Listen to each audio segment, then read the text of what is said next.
All right, yo, yo, yo, it's your boy Yoshi Kid Neo, and here is Rosie.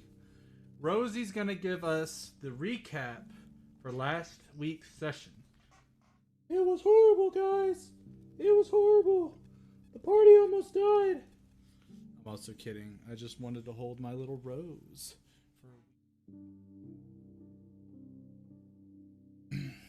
She's so cute. Look at her. She's just hanging out. Anyway, today's session should be pretty much a little bit of. I'm pretty sure it's going to be a little bit of RP, a little bit of reveals, and then a lot of bit of combat. So, should be pretty fun. I don't know exactly how the party's going to fare against the combat because it's pretty much like a two-phase fight. So they're going to fight the first phase, which is going to be pretty difficult, honestly. And honestly, it might actually whittle them down to where I need to tweak the last phase. But we'll see. We'll see how it goes. But anyway, why don't we just go ahead and get started? Okie dokie. So, last time we left our heroes, you guys had just defeated Shaggy Vanessa, or at least her essence. The final blow ended up being the body of Ricard, which threw you all off, as in, how could this be? But you were not given any answers. Whatever the voice that was calling to you, which the rest of you had no idea, but Three-Toed Jim identified it as the voice of Rusty May. She had greeted or congratulated Jim with his victory against Rusty May and had given him a series of riddles as to what the next course of action for him would be. She gave him 3 of them since it took him 3 years to figure out the first riddle. Essentially, he could either go to a large island with larger beasts, watch your back, or become the next feast. That was one of the riddles, Joe. The other 2 I forgot. I'll have to go back into the video to remember them. Oh, I can go back in the video, but I remember the stream was like intermittent, so maybe I'll see if I can find them on the stream. If you can't, I can do it easily. But the other one was about going towards the north, family forged in Mithril to last, but the wife of the king will have the last laugh. And to the south, the merchant, yeah, I can't remember that one at all. That one I made off the cuff. But anyway, also go to the south into the sandy location where all of the merchant cities are. And something there can't be bought with coin was the premise of that riddle. So Three-Toe Jim has his next 3-toe locations somewhat nailed down. He's just got to figure out exactly what those locations are in terms of pinpointing. Otherwise, you guys left, and Three-Toe Jim looted the crypt, and he found a dope-ass battle axe, as well as this skull with these sort of purplish petals on them. And after a bit of figuring out what it does, plucking one of the petals allows anybody to cast the guiding bolt spell as an action, and it consumes one of the petals and it deals necrotic damage instead of radiant damage. And for those of you that don't know what guiding bolt does, essentially it is just a spell attack. If it does hit, the target on the next attack that hits the target, whoever the attacker is, has advantage. So it's a nice little way for you guys to be able to sort of support each other, especially if someone's getting ready, like in a good position, or maybe they're in a bad position and they need a way out. But if you use all the petals before they regrow, the skull crumbles into dust. Other than that, the crypt was filled with the likeness of somebody that Kai had once adventured with. A Cyrene, what was it? Araxi was her last name, Kirsten? You know what? I think I don't know. It's been so long. Cyrene Araxi. I have it. Kai had said that he served with her essentially as they were going around and doing some stuff back in the day. Kai believes that was, maybe like 10 years ago or so. He doesn't exactly have an exact timeline of how long he's been captured for. But Lloyd, after being able to cast his spell, was able to read the sort of mural that was inside of the crypt. And it essentially said that the merfolk people honor their queen as the light of the pillars for the Lightbringers, or something along those lines. Which, for the party of the last campaign that were going around to light the pillars of light, is a memento to those characters as they were able to complete their quest eventually. Anyway, you guys left and headed back to Bleakbell, and upon arrival you notice that things are completely different. They are not bleak, they are not gray skies, overcast. The town is in relatively good shape. It's not all shattered and broken, and the ship that you guys came in on is in good condition relative to the battle that you guys had a couple days prior. So you got off and you had brought the body of Ricard with you, and you split up. So I think it was Lloyd and Dr. Thorpe. You guys stayed back to go and hide the body, and the rest of you made your way towards the tavern, I believe. Or the inn, rather. And for Dr. Thorpe and Lloyd, there was a group that were essentially overlooking the repairs being made on the ship. And they were kind of murmuring to each other under their breath. You couldn't make out what they were saying, but they would every so often point. And eventually, when you guys started to haul the body to go and bury it on the outskirts of town, this crowd had turned their attention towards you. And someone had piped in asking where you got the body, whose body is it, if you needed help with the body. And when you guys were like, "Nah, we've got it," they instead turned into a more hostile tone and told you that they would take care of the body for you, whether you liked it or not.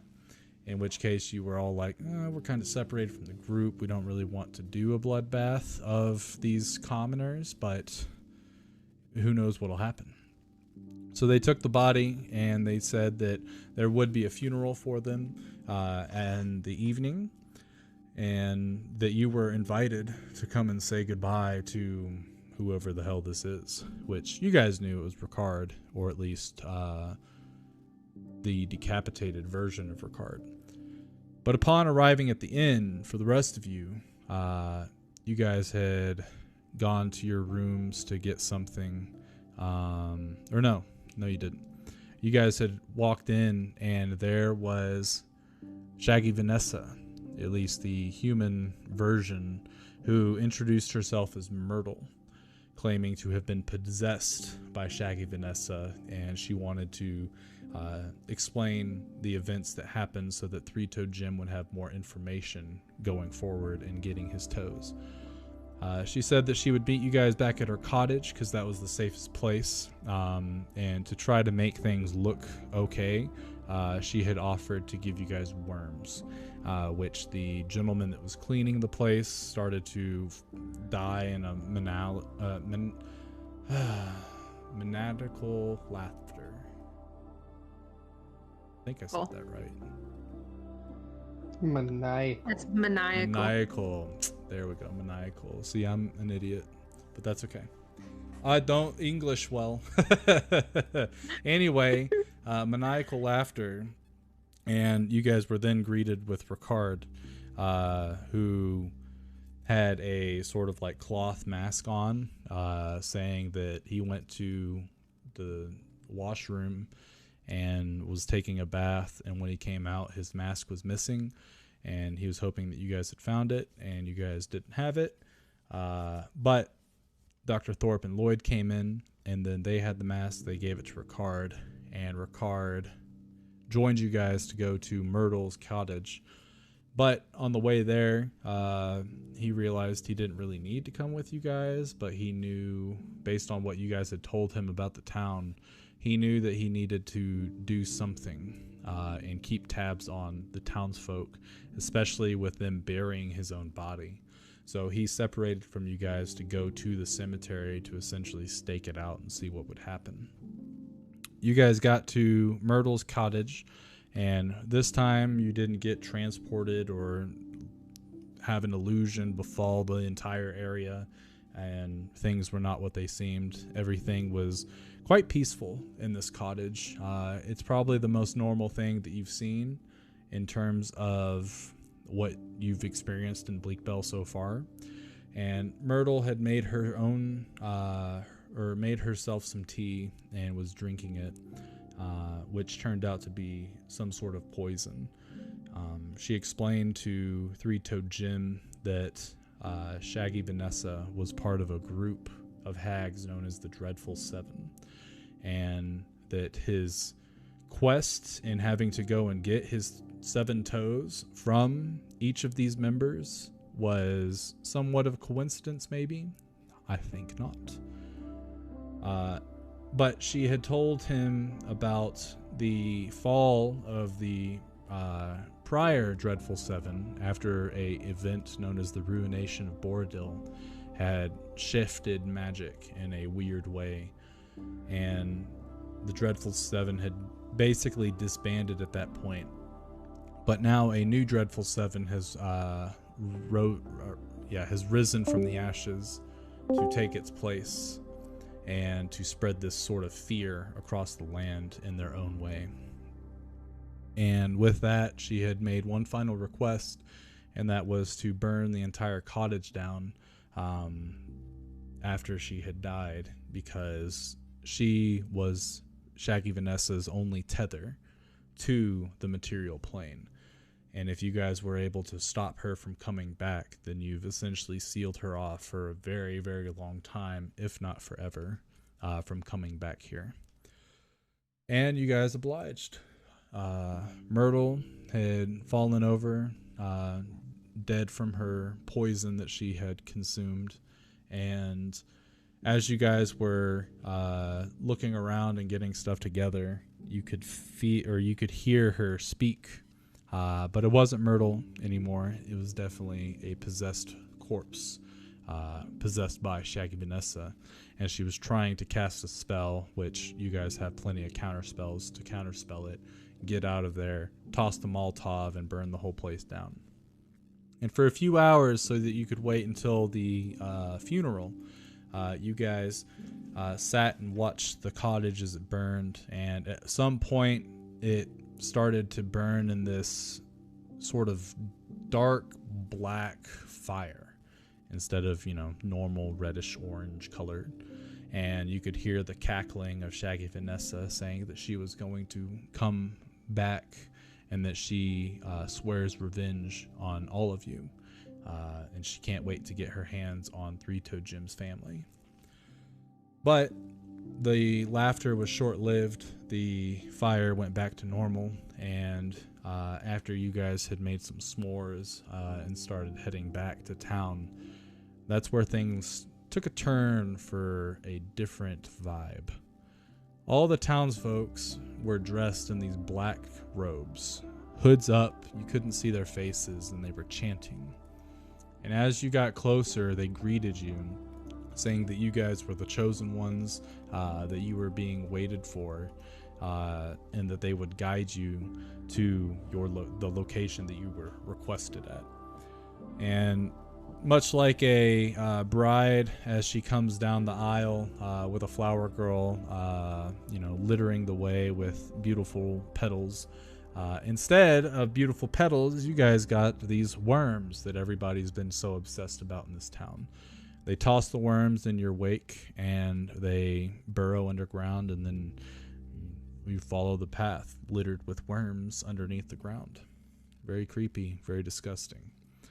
Eventually, you come to the mansion on the hill that was owned by the Pearlsong family, and you were greeted by Alicia Pearlsong, a member and possibly the leader of this cult, maybe, because she was dressed in her normal sort of noble attire.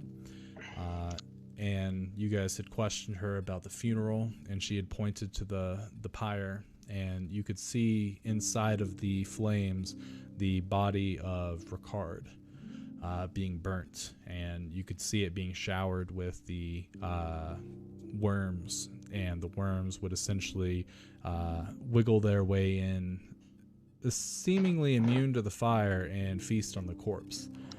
But you guys weren't here for the funeral. She said you guys had a greater purpose, and she had shown you into a secret passage that went underground in one of the graves at the cemetery close by. And that is where we will begin our session, is with the monolith essentially opening up, and you seeing a flight of stairs going down into a dark depth, I guess you could say. And with that, Alicia points down. The stone that you wish to seek, the stone that is waiting for you, is down there.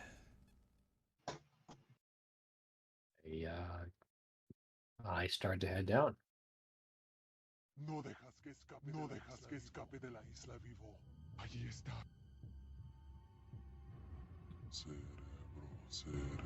Okay. So Lloyd doesn't waste any time, and he starts heading down. And you can hear the echoes of this chanting.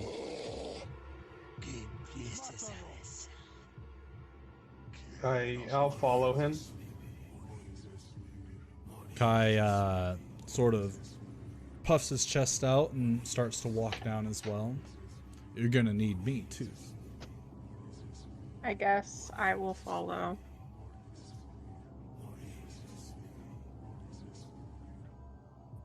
Towards Lloyd, pretty much saying after you. Lloyd's definitely already on his way. And as you guys get probably like 10 steps down. Oh, and please avoid disrupting the ceremony. And as Alicia stands there in the entrance watching you all leave, she touches the side of the monolith, and the door begins to close, and she just is staring at you guys, laughing. And eventually it shuts all the way. Who is with us right now? Pretty much the whole party is the only people with you. Out of the, is any of the cult members there? No cult members followed you. Okay, I'm gonna cast Mage Armor then. Okay. Yep, it's up now. So I'm pretty sure it wore off. And then... I looked... The effect still, so you're good. I looked at everybody else and say, do we want to take some more precautions? Do we want to wait 10 minutes to for me to cast telepathic bond?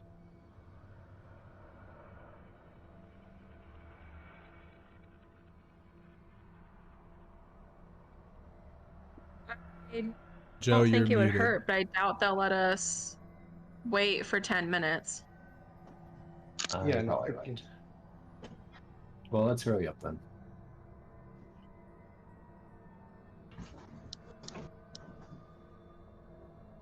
Okay.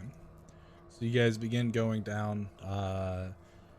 Is there anyone that's going to light a torch, or is Dr. Thorpe going to unsheath his blade? Because it is pitch black. I'll light one. Can dark vision not see? No, I'm not. If you have dark vision, I'm not worried about you. But I'm talking to those that are blind in the dark. I will grab a torch and use it. Okay. So 2 torches. And then I just tell Frederick to, perch on my shoulder. Okay.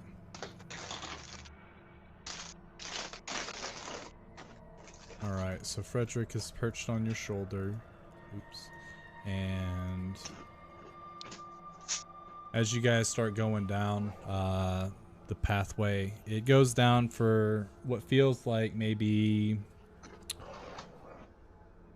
the equivalent to like 10 flights of stairs before it curves and starts descending further down. Continue following, and another 10 flights of stairs, and it curves again. Start heading down. And I'm pretty sure, isn't each flight of stairs about 10 feet? Pretty sure that's how Are you it saying is. like we've gone down 20 stories into the earth?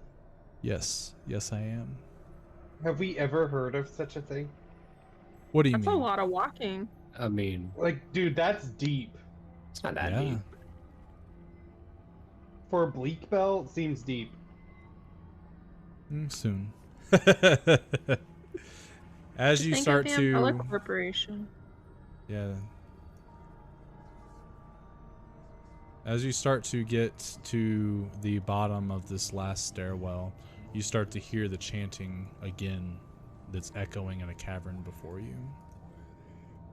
I give Frederick the remaining berries. There should be at least like 6 of them.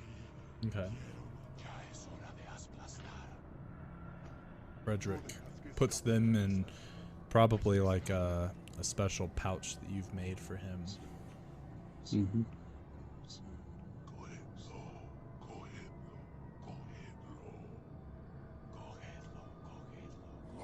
You can see in front of you there's 2 paths, one to the left and one to the right. And based on the sounds that you hear, it sounds like they're coming from all around you.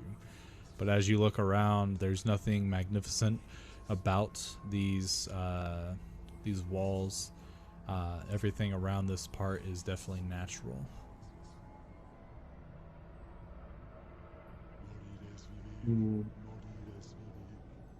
Well, I can't see which way is the correct way to go. I'm gonna go look through Frederick's eyes and fly down a bit to the right path. Okay. We will do this legit way. There's Frederick's token.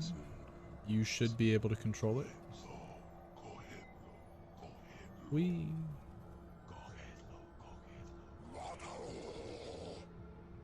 Lloyd comes and either sits down or grabs on to someone's shoulder or sits against the wall, and you see him warg into Frederick. Frederick takes off and starts flying down the cavern. How far can I go? As long as you want, I guess.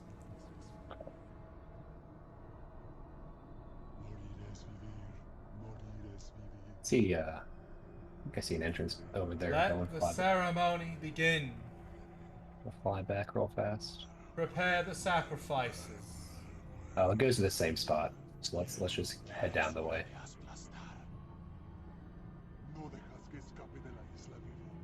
And I start to walk over here.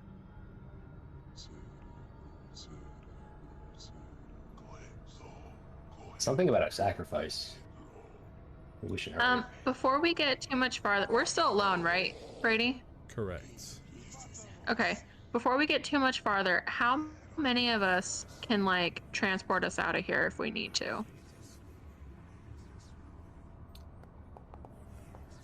because I can take myself and one other person.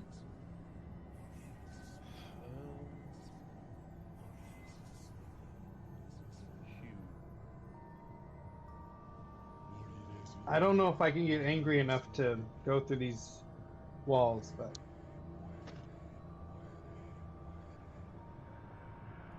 Kai looks at you and goes, I don't know why we need to leave. They seem pretty welcoming to me. I'm not sure why you mean get us out of here. What do you mean?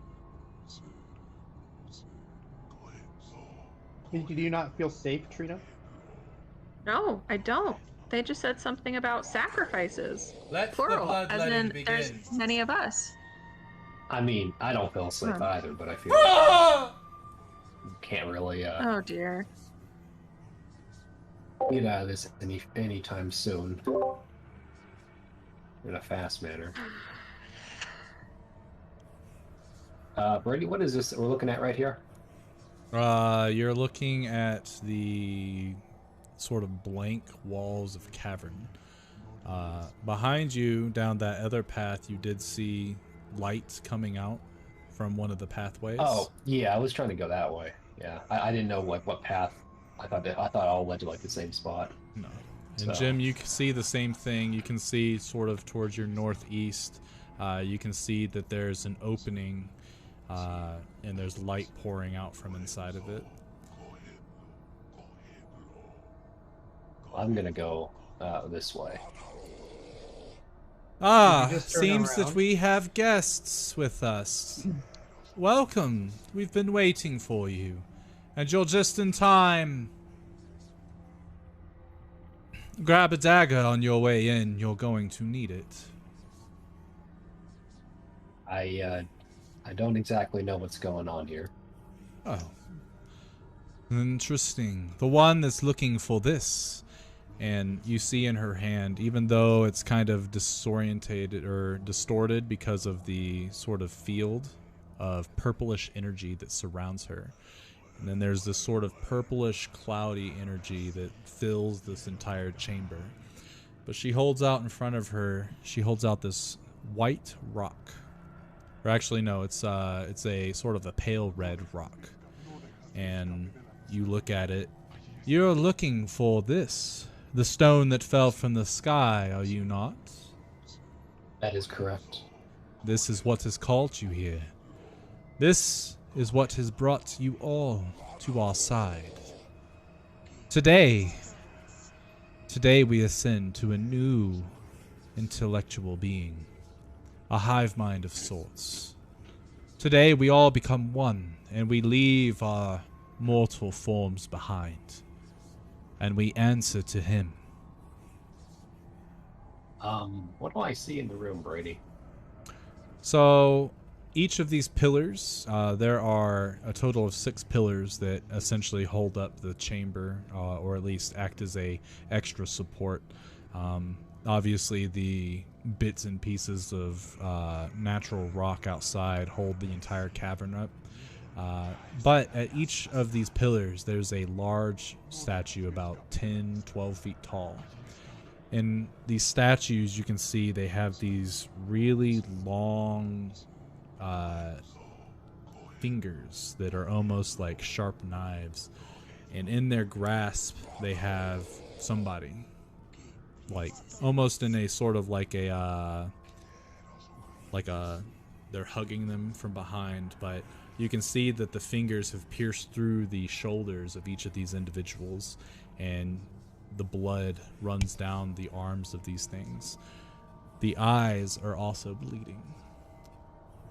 The stone statues or the people? Of the statues. The statues have this sort of jadish color to them. And despite the statues that you actually see on the map, they're actually pretty slender. There are... Each of these 6 statues has somebody in them. Somebody that, as you look around, you do not recognize, except for one. One statue holds Ricard, and he's in bad shape. In front of each of these statues is one of these members wearing a black robe, and they have sort of this sort of mask on them. And a few of them you can tell are women.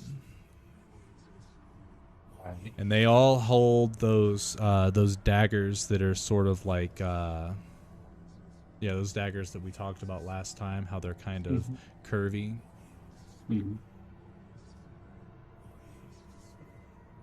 I'm almost finished with this stone. Once the ceremony's complete, and once I have heightened all of our senses, you may have it, by all means. But for now...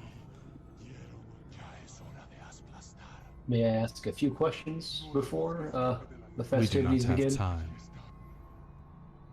We only have a few moments before the comet is overhead. We cannot miss our chance. And as she says that, she turns to face the north wall, and she holds the stone in front of her and lets go of it, and it remains in place, levitating, and she begins to chant. She holds out her arms. One of her hands is wielding a staff, and she begins to chant loudly. And as she does, the cultist sort of repeat the words that she's saying, and she waves a hand, and the cultists, one at a time, bring their daggers back and start to plunge them into the people being held by the statues. The next one that gets killed is on the right of the map.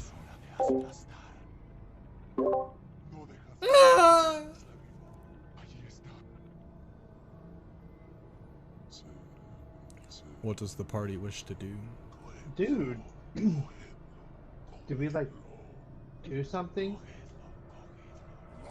I'm on the other side of the thing. Also, where's Lloyd?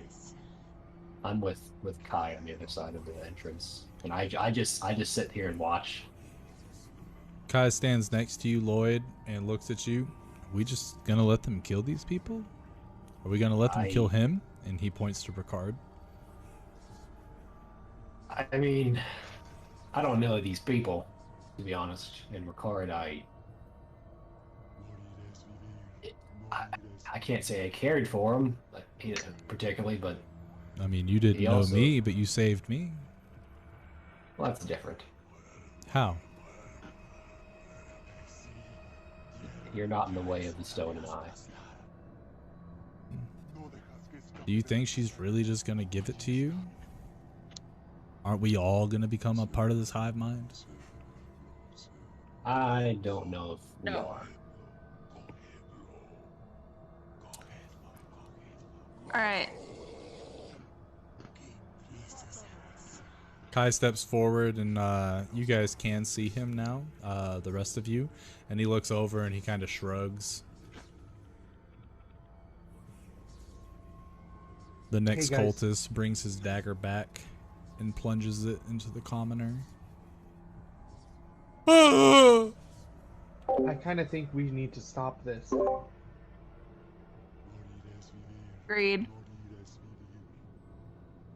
Hello, Clarice. But we probably need to do it non-lethally, because if we hurt them and kill them, then they'll just add to the whatever ceremony's going on.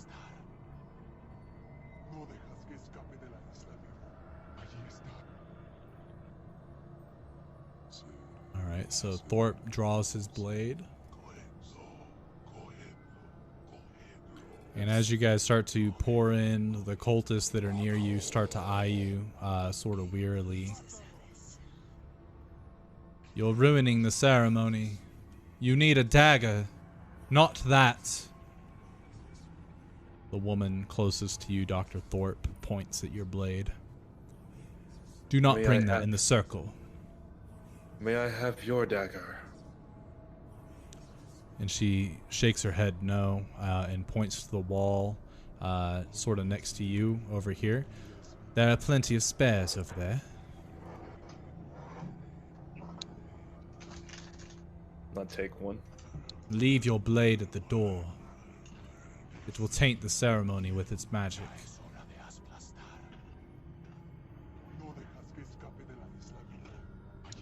Hmm.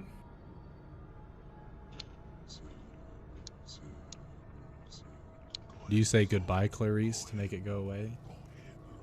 I just sheath it. Okay.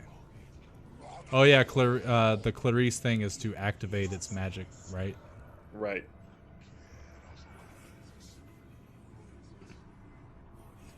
Observe! And she takes the dagger and holds it back, waiting for you to make eye contact with her.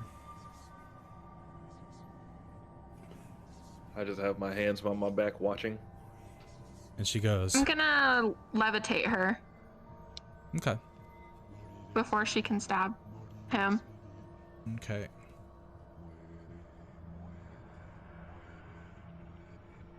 Let me get everybody. As they're over there, can I grab a dagger, Brady? Yeah. Guys, I don't know if we want to use their daggers. That might just help the ceremony. Let me select everybody and put them into combat. I was say, like, this sounds like initiative if I've ever heard it before. Oh yeah.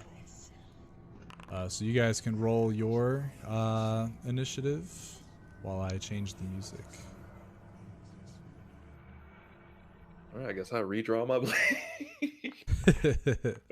Okay.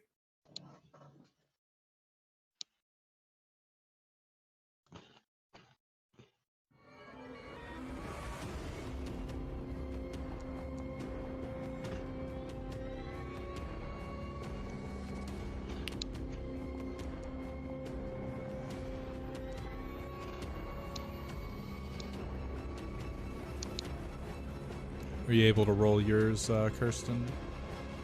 Yeah, I kept going to the wrong place because I forgot for a hot second. All good. So we'll say that you go ahead and cast the levitate spell. That's essentially what starts this whole thing. Yeah. At least the hostilities.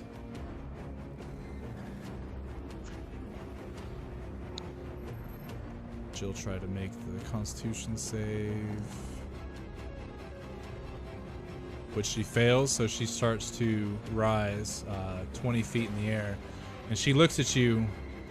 They're not here for the ceremony. They're here to stop it. Kill them all. Kill the rest of them. And this cultist right here will do just that.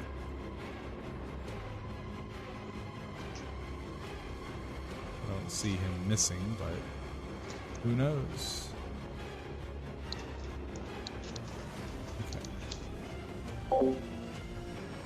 Okay. As he stabs or plunges the blade into the heart of this commoner, he twists it. And as the blood starts to pour out, he cradles some of it and starts to lick his hand. Ah, ascension is upon us. Dr. Thorpe? Alright. I'm gonna go ahead and cast Hex on this lady here. Okay. Reminder, she is 20 feet in the air. That is just... Oh, never mind. But... Yeah, I didn't think you wanted to target her since you're not a ranged type of dude. Yeah. So, let's see here. Alright, well, change of plans. Let's see.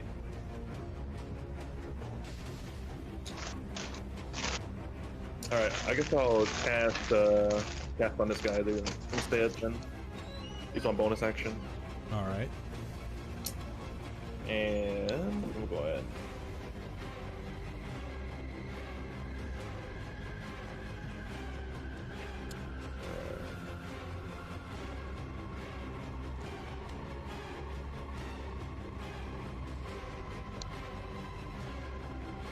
Then I'm going to roll up. Oh, why did it do the damage now? And I will smack him with my moonlight. All right. That is a hit. And then I will smack him again. He doesn't exist anymore after that hit.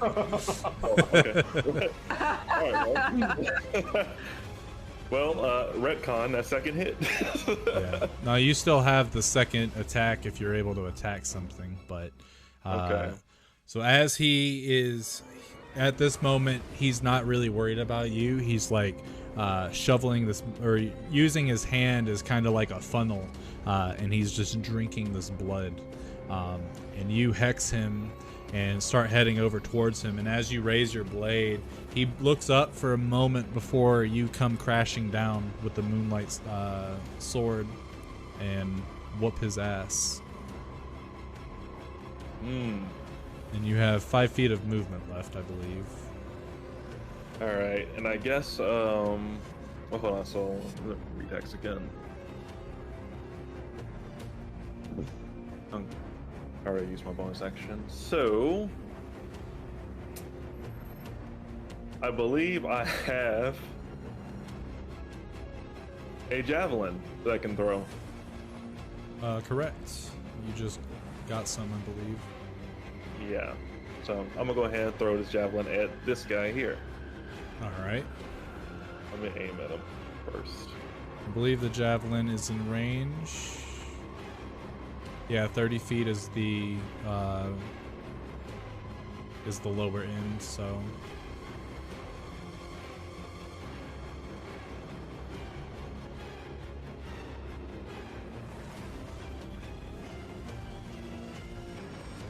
Wait, what? That was weird. Yeah, you rolled it with advantage. You rolled a 6 plus 7. What's this guy's AC? 12. So you definitely hit him for 4 damage. Okay. Which kills him. Oh. I just love that he turns into a blood splatter. Like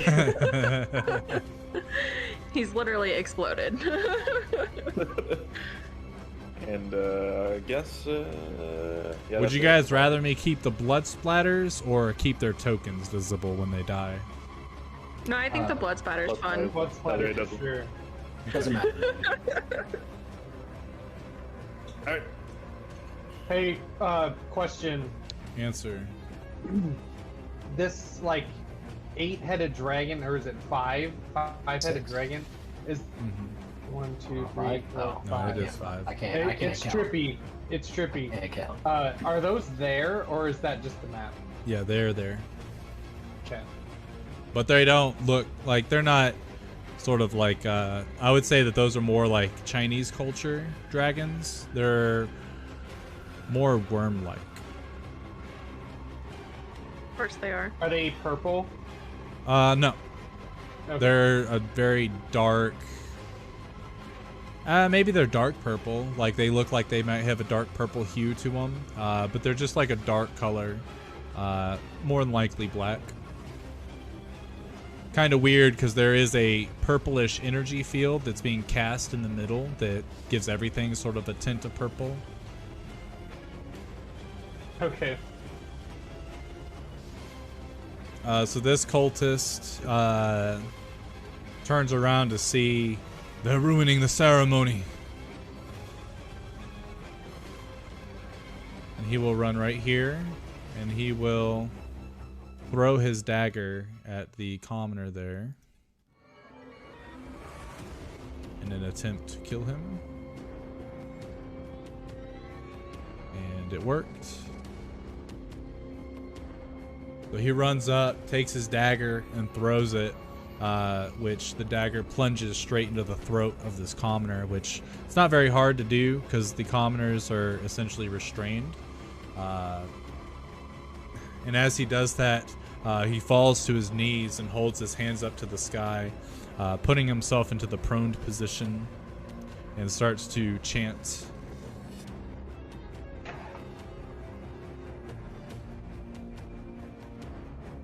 Trina, your turn. You have a levitated cultist currently. I do.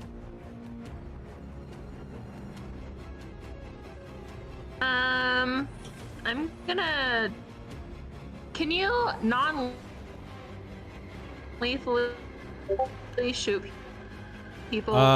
Non-lethal typically has to be done with a melee weapon, but the only caveat that I will do with that is a force type magic, aka Eldritch Blast, can non-lethally hurt people. But any other magic like fire, ice, and stuff like that, I don't see any way of making that non-lethal. I'm gonna cast Eldritch Blast on the dude that's praying right now. Okay. But non-lethally, so like if I'm able to knock him out, then that's what I want to do. I don't want to actually like kill him. Okay. Let me actually pop him back. We'll just say he's at 1 HP, but he's a non-combatant at this point. So you don't have to cast your second Eldritch Blast to him. If it's saying something on your screen, just if there's an ignore button, you can do that. Okay, so I got him with one shot? Correct.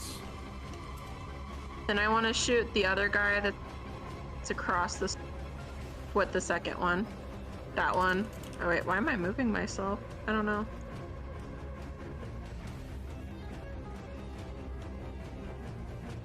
This one. Alright. Also non-lethally. Okay. And you stand right there doing it, right? Yeah. Okay. So as your second blast goes through, you try to penetrate the barrier and it absorbs your magic. Interesting. Okay. Sweet. Is that this barrier here? Correct.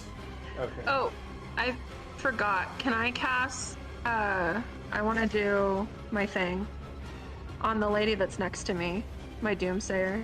Okay. Yeah. Before I forget, as my bonus action. No worries. Okay, now I'm done. All right. Right. I have 35. So I'm gonna try and get as close as I can to that guy. That's by Ricard. Then I'm gonna attack him with my javelins. All right. Let's see if I have those in my sheet. Which guy Oh, the guy about? next to Ricard is dead, actually. Yeah, I killed them both. Oh, his Yeah, so token's still there. Yeah, I kept the token because I had done that before. You guys said you liked the blood splatter. Oh, he doesn't have a So- little smiley face guy on him either. I don't know how to put it back on him because it went away. Okay, me I'm try going to this. reassess my turn. Yeah, I think for some reason the modules that I was using, so that health estimate one, it looks like on my end it's set up correctly. But for some reason it's not showing you guys their status. Which is weird. It's not for me. I'm not sure about you guys.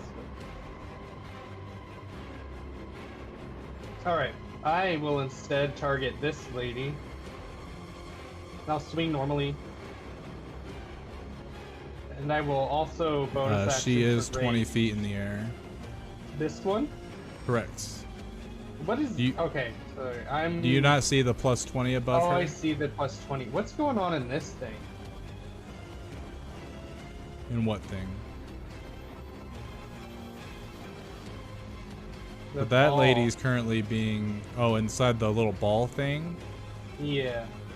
That's where this lady is standing. And she's doing a chant. I see. Okay, so instead of using my battle axe, I will throw my hand axe at her. Alright.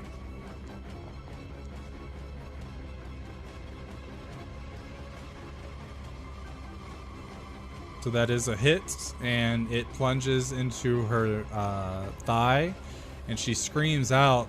And as she screams in pain, she starts to turn into more of like a laughter. She's like,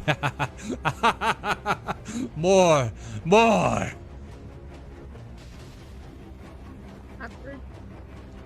Okay. You throw that one, and it goes straight past her, and hits the ceiling and bounces off. Okay. Did I click the rage button? I don't remember. I don't said see rage, it. but I don't think I clicked it. Doesn't affect anything. I just want to make sure I hit it. Oh, it says you're no longer No raging. longer raging. Here, I'll fix it. Don't press it again. There. Now you are raging.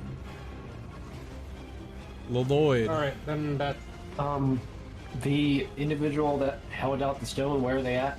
They're in the middle of the room. Okay. I didn't know if it's the closest one to me or the... Yeah, and they're surrounded in that purple field, and from what you saw is when Trina tried to shoot one of her spells through it, the force field around her absorbed the magic. Okay. I'm gonna walk over to our friend, not friend, acquaintance over here with Frederick on my shoulder, and I'll look at the card and see how he's doing. He's not doing hot. You can tell that they realized that his healing magic made him a little healthier, and they've put him on the brink of death, essentially. So he's breathing, he's very shallow in his breaths. You try to talk to him, and doesn't seem like he's conscious. Okay. But he's 5 feet above you, being held on by the statue, pierced through the shoulders with the 5 fingers of the statue. Can I see how, like, far those are going into him? Like... They go from front to back. They're completely through his shoulder. Okay.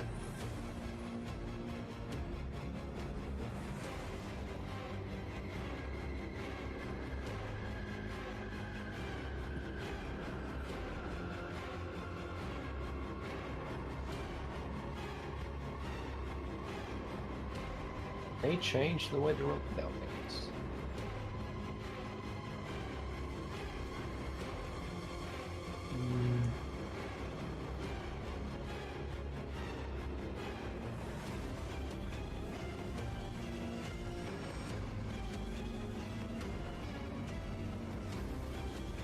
I'm just gonna cast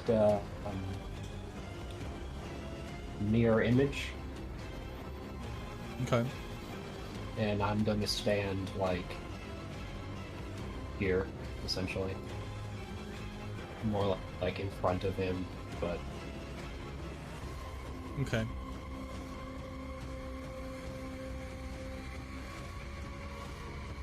And then I don't know, I would tell Frederick to feed him a berry when it's his turn.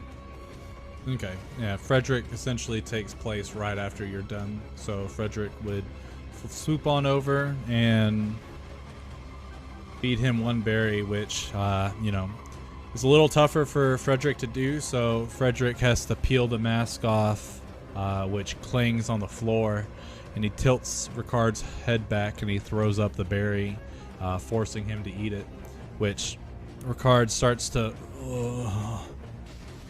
come to slowly. Okay, and I'm end my turn.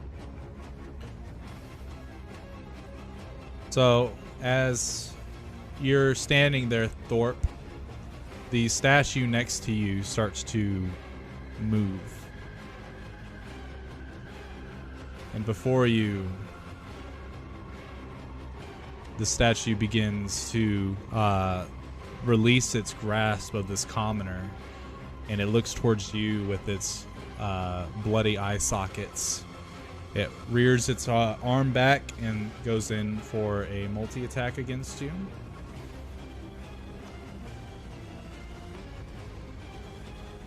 Why does it not do this?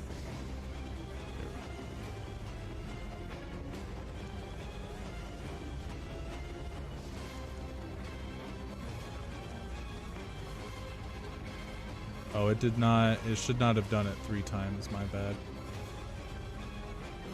Luckily, the last one missed, so you're good.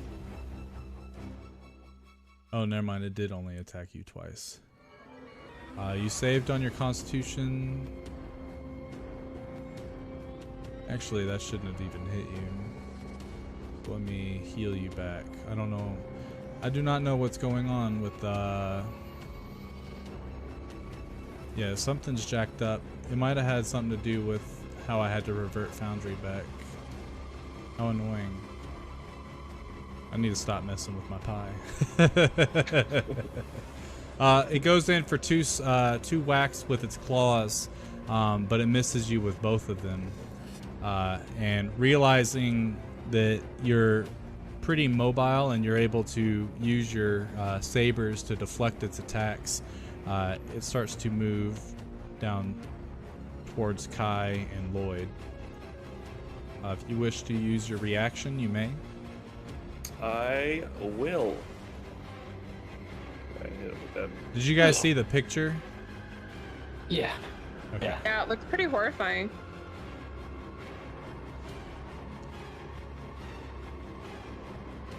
That is a hit. And then I'm going to add that.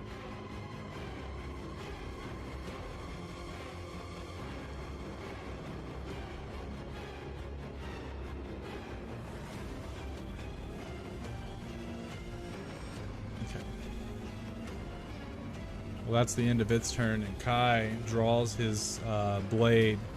He runs to the opposite side of it. And I have no idea how to play Kai, so he's just going to attack twice with his sword.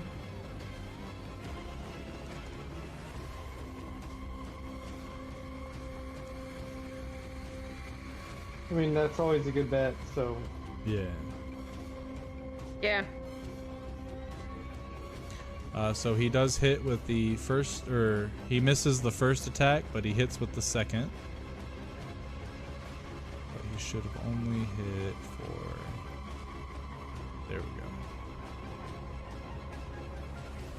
So he goes in, and as he's cutting through, he realizes that his blade is not very strong against this creature.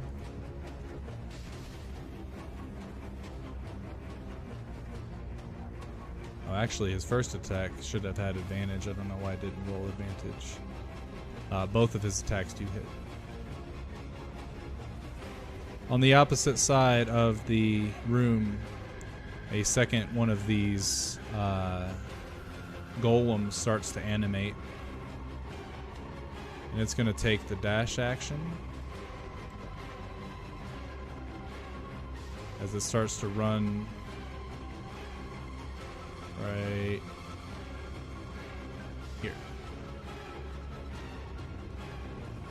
And as it stands there waiting to come closer to Trina and Three-Toed Jim, it puts its arms back across its chest, waiting.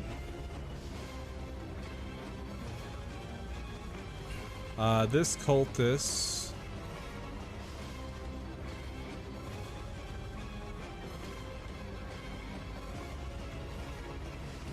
she's gonna look down at you, Jim, and you watch as she starts to essentially hawk a loogie. But as she spits it out, it's sort of like this. It's unnatural how much liquid is coming out of her mouth right now.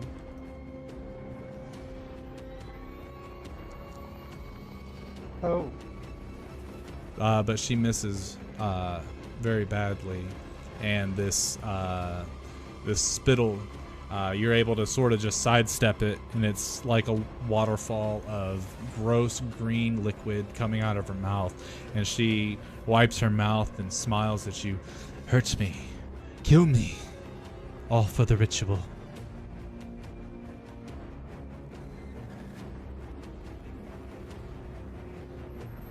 I look over to Trina and say, can you drop the levitate spell? Yeah. Okay.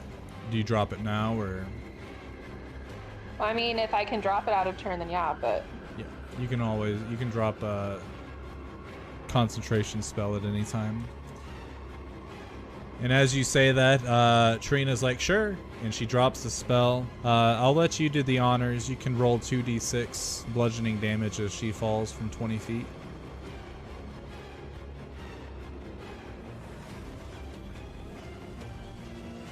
Oh, whoops. Hold on. There we go. Nice 9 roll. damage.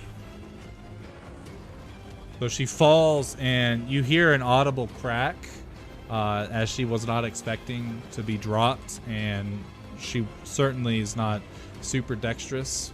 And she kind of screams in pain, but then starts to laugh again.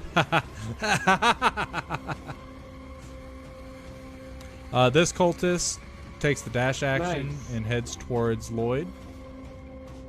Alright. This cultist will move up 30 feet.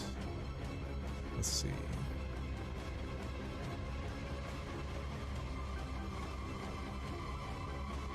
And she will do the same thing as the other female cultist, but she's aiming towards Ricard as she tries to spit at him, but she misses. Okay.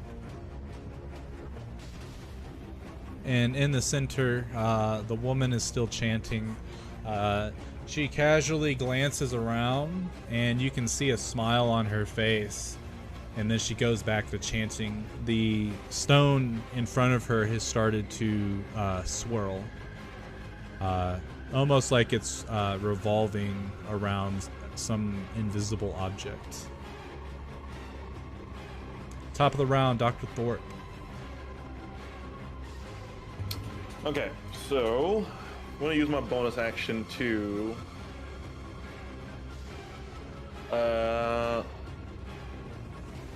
I'm gonna go ahead and use my bonus action to move that hex over to this statue right here. All right. If possible. And then I'm going to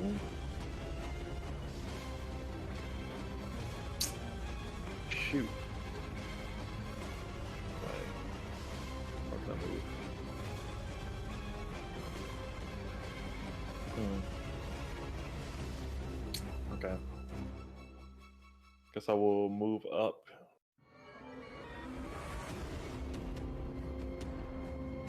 Alright, 30 feet. And I'm going to throw 2 more javelins. Alright. And figure out why.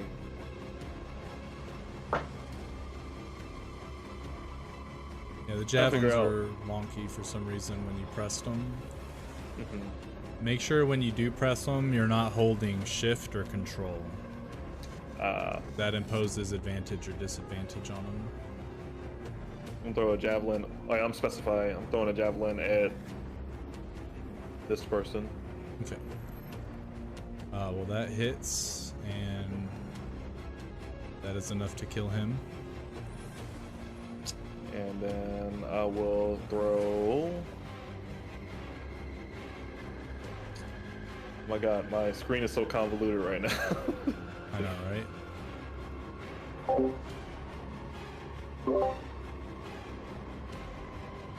that's how I make it come back.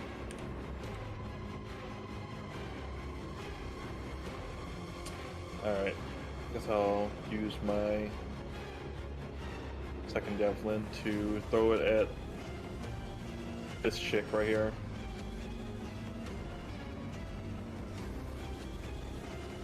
Okay.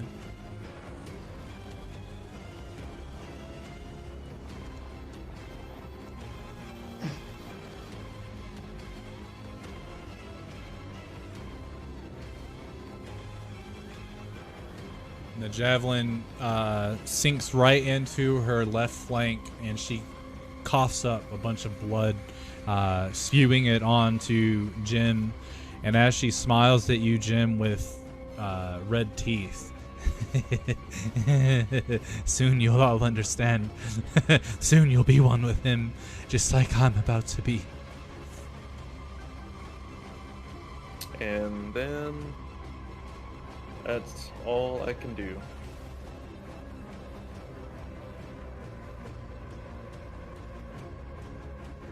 All right, Trina, you're up. So when I tried getting my Eldritch Blast through the circle, could I determine that no spells would work through that circle, or just the Eldritch Blast wasn't strong enough? So far, you can only tell Eldritch Blast. Okay.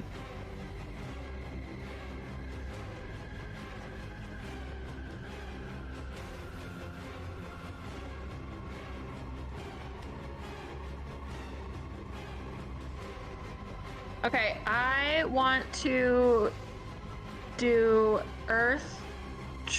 No, hold on. What do I want to do?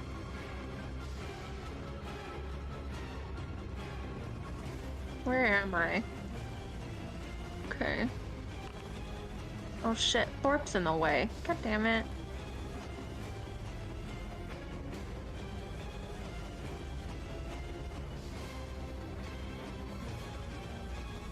Thorpe, I forgot to mention, when you threw those javelins and they hit that cultist that's above you, as the blood starts to flow out, you watch as it starts to levitate, and then it starts being absorbed by the golem that's in front of you.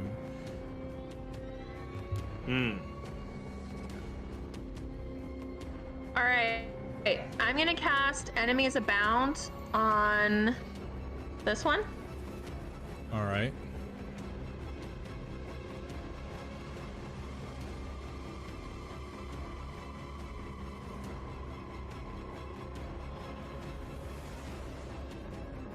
All right, let's see.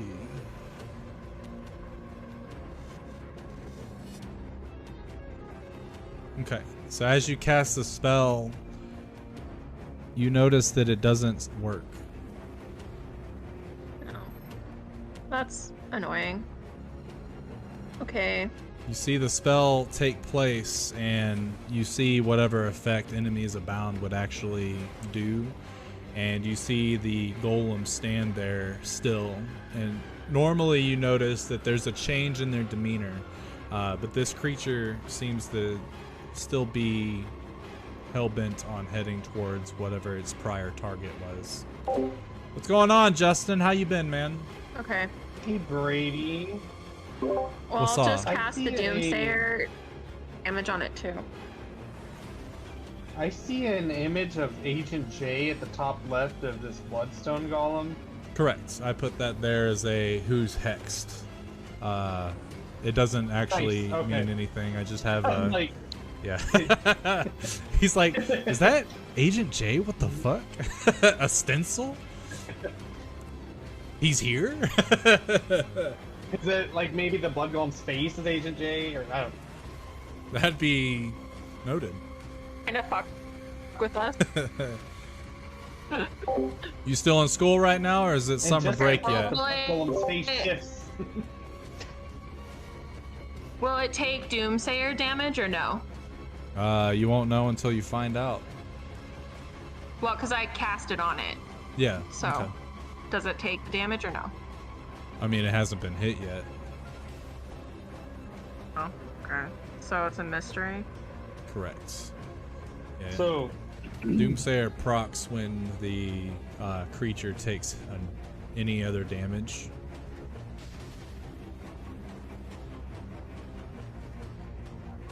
I will recklessly hit this person non-lethally. Okay. I don't know what the little white starburst condition is. I think that's your rage thing, even though, because the scream one doesn't usually pop up. It's only there because I had to put an effect on.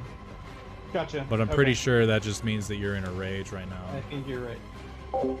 So Yeah, year round hit her doesn't non-lethally. sound pretty. It sounds pretty awful. I'll be honest. Yeah, your non-lethal is accurate and it does hit. Oh, she's not dead. So we'll keep her just like this. I don't know. Does that? Yeah. So that right there with the. Yeah, that cultist for sure. I'll mark it with this actually. I'll mark it with the. We'll put petrified on there. Perfect. Or maybe there's an unconscious. Is there unconscious? I think there is. this there we one's go. unconscious as well, isn't it? Not anymore. Thorpe threw a javelin at him. Oh, Thorpe killed the unconscious guy? Oh. Wow, Thorpe. He's out for blood.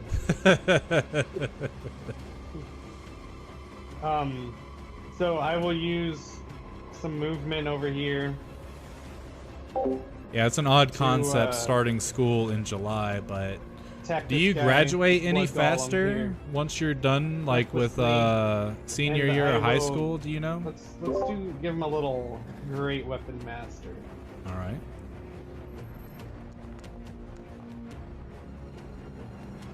An 18 does hit. Whew. You do have a magical weapon, so you watch Jimothy. He smacks the cultist across the face, causing her, or probably with the broadside of your axe, causing her to topple over. She still has a axe in her thigh and a javelin in her flank, but she's still hanging on barely. And then you see the little Chucky start to run to the backside of the golem, and as he gets over there, he sort of slides and with a single arm thrusts his axe into sort of like the back of the golem, and you're able to sink it in pretty deep, causing a considerable chunk to fall off of the creature. And it does sort of stutter forward and take a step, and then it corrects itself back into its stance. So yeah, I definitely, every time I run, my hands are above my head, whether there's an axe in it or whatever. That's great.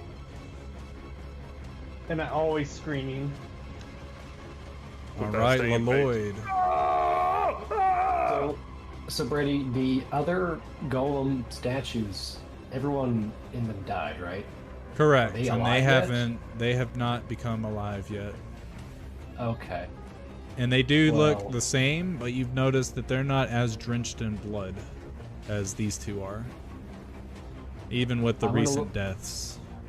Okay. I want to look back to, what's his name? Ricard, and see how he's doing.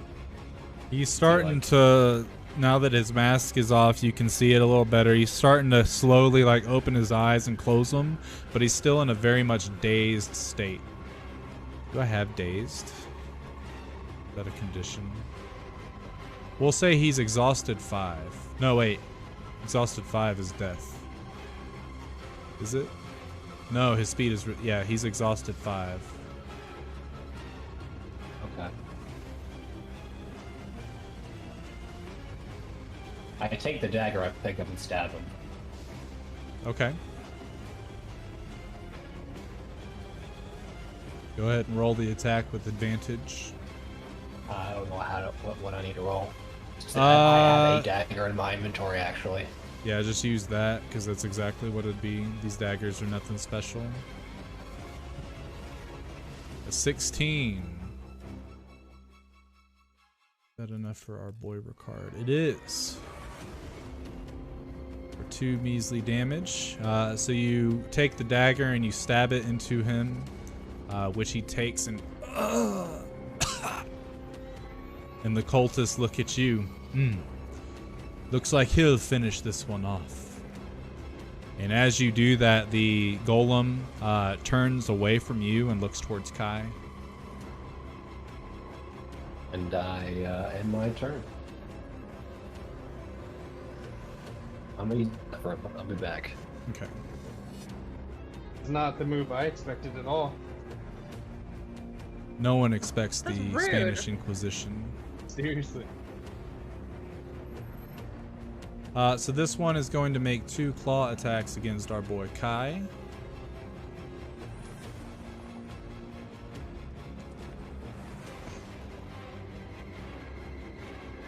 Did not critically hit. I don't know. There's something wrong with my NPC sheets.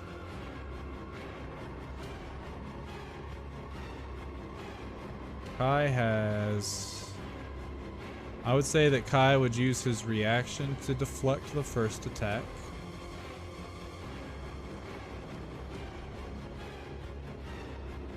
Which he knocks off a measly 3 damage. So he still takes 15. And the second that the claws hit, Kai has to make a Constitution saving throw. Which he failed, so he takes an additional 5 damage. And you guys watch as the blood... The golem goes in and it slashes twice. The first one hits, second one misses. And as the blood starts to sort of drip down Kai's chest, you can see as the golem gets back into its stance, you can see it calling to the blood, which Kai sort of falls over, and some of the blood is released and is absorbed by the golem. Let's see. As a bonus action, it is going to spend that blood to try and inspire frenzy on Dr. Thorpe. Dr. Thorpe, I need a charisma saving throw, please.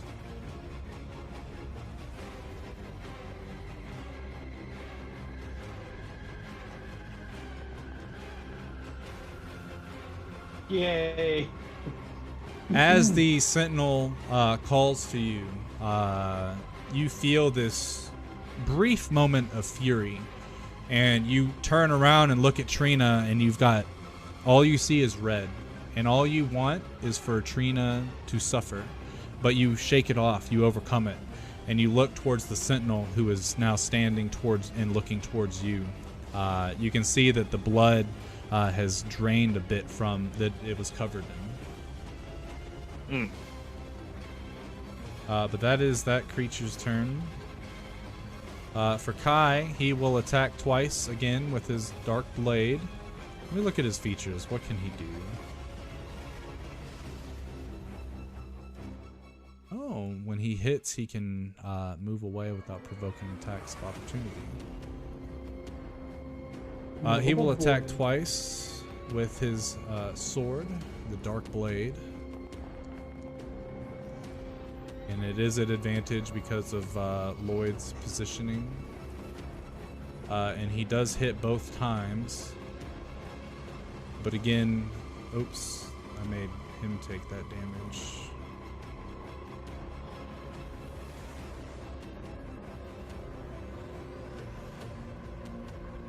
Again, the cuts are very minor, especially compared to what Jimothy is doing to the other golem. What Kai is able to produce with his non-magical weapon is subpar. But he will take that 5 feet of movement to step back, and he will then sort of dance around the golem with the rest of his movement, getting right here. The next golem, he's going to do the same thing to Jimothy. I need a charisma saving throw from Jimothy as it turns around, and you can see like a flash of scarlet red before you, and your vision starts to go red. I'd like to use my inspiration. Oh, what inspiration? Oh, I thought I'd get you. Ooh, a 12 is a fail. So you have to use your reaction to move up to your movement speed and make an attack against your closest ally, who is Dr. Thorpe. I can't do it because it's not my turn. Oh, I will move you. But I will roll my battle axe. Am I commanded to do great as weapon much master, damage or... as possible. Okay. And does this give me reckless? I think it's till the end of the turn, which is unfortunate. Yes. Luck. Good luck. Uh-oh. So, yeah, since it is reckless, it is an advantage, and that does hit. I want to read reckless attack really quick before we kill Dr. Thorpe here. Alright, go for it. During this turn, so I would, that's up to you whether this turn means my turn specifically or the end of the round. That's all you, buddy. Yeah, I'm pretty sure it would mean like pretty much every attack. Yeah, I agree both ways, so you choose. Yeah, so it is an advantage. Haha, fuck you, Kevin. I'm gonna go ahead and see if I can negate some of that. Okay. With deflect. Alright, go ahead and do your deflect. It's a 5 or 8. So you deflect 8 of it.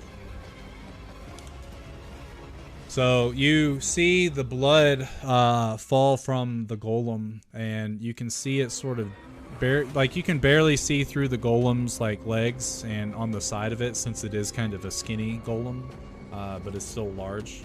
But you can see the blood dropping from the golem and essentially surrounding Jimothy.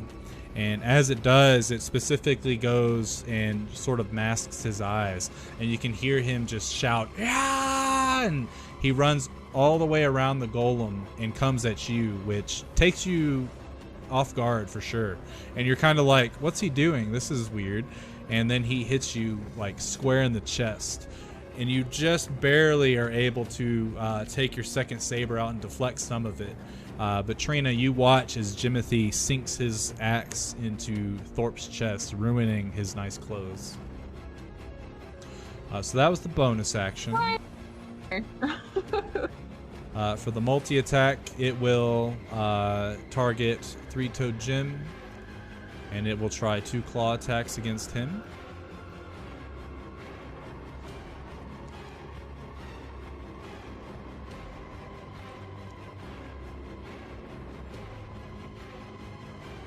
Why did it roll 3 times?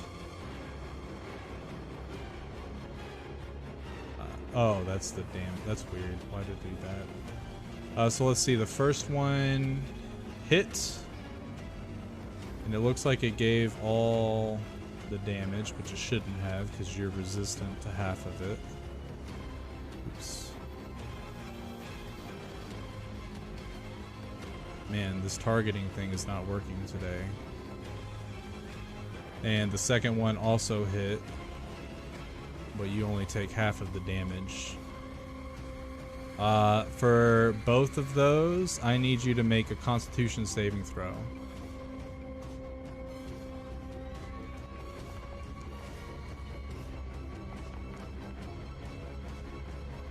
16 and a 15. Both of those save. You do not take any extra damage, and the blood, it does not seep from you to the golem.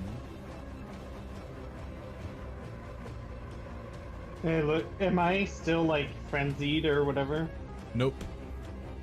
I look at Thorpe and say, now I'm pissed.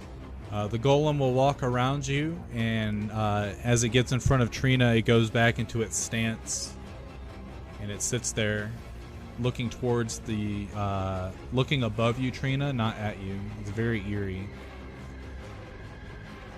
Freaking rude, man. This cultist starts running past Kai. Oh, no. Wait, question mark? Oh, no. I thought you were basing it off of Cleo, but I realized it's because the statue is taller than me. Yeah. This statue will run on the other side of Kai and try to hit with its dagger, and it misses horribly. This cultist will get right there on this side of Kai, and you guys watch as she uncovers one of her hands, and it's a large worm. The whole appendage has turned into a worm, and she goes in to hit Kai in the face with it. Very disgusting. Worm slapped. Yeah. And it does hit. So he is as she hits Kai, the worm wraps around Kai's arm, grappling him and restraining him in place. And as Kai is stuck there, you can see that he's trying to move, and the cultist just looks at him and begins laughing.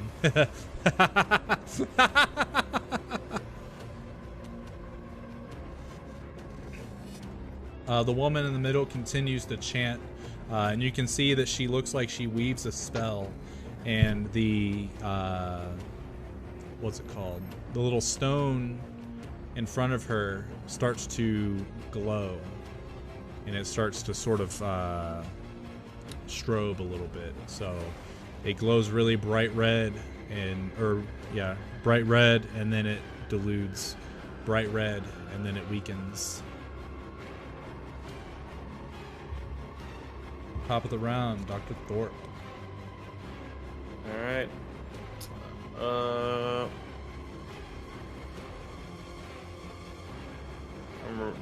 I'm behind the statue, right? If I go right here. Correct. Okay. All right, so I'm gonna go ahead and use my bonus action to mark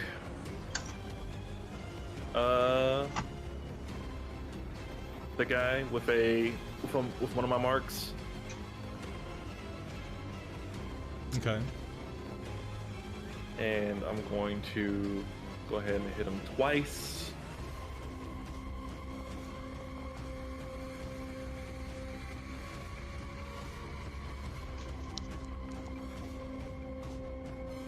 All right. Both of those will hit. Okay.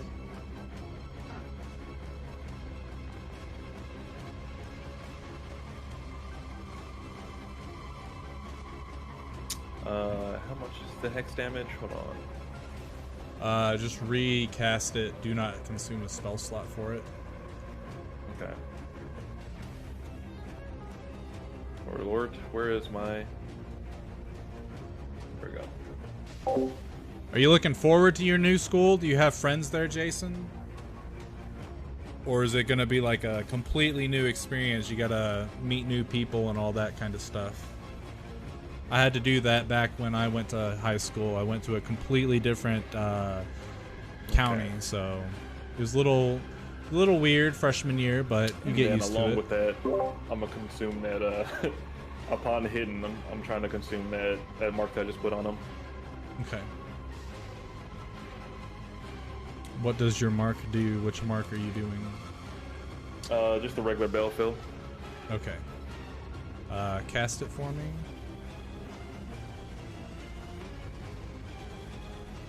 Product damage, and it is nice. This is not a celestial or fiend, so it's just 10 necrotic. Okay.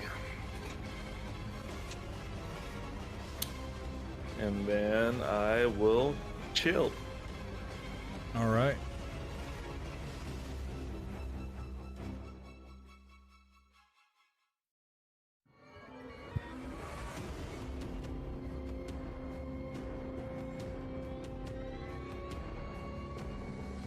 Okay.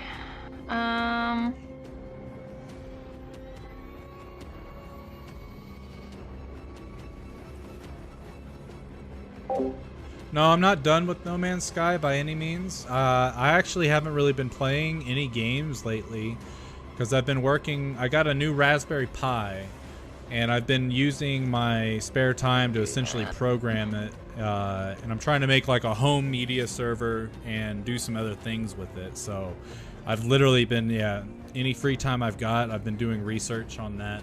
Eventually I will get back into it. Probably when I get my my elite strap back, Because right now I'm using a different strap because the elite strap broke, and I had to send it back in to get a new one.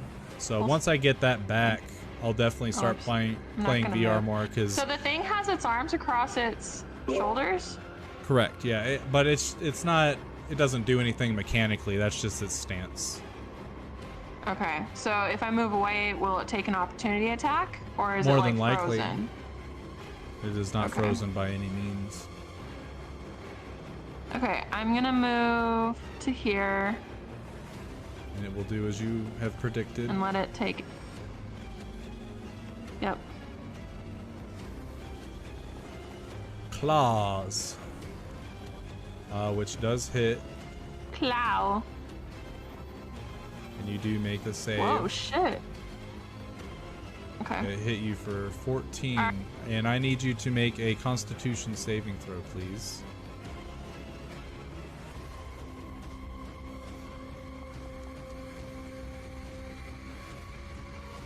That is a failure. So you take an additional 9 damage, which you can see is being siphoned off and is being put into the golem itself as he absorbs it. Cool. Awesome. I'm going to cast Destructive Wave against all 9 enemies around me. Okay.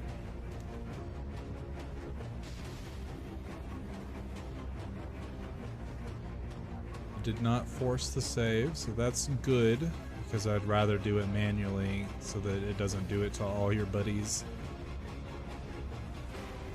So the woman in the center, let's do it does not affect radiant damage. Okay. All right. So the cultist in front of you fails and dies. The cultist that's currently holding on to Kai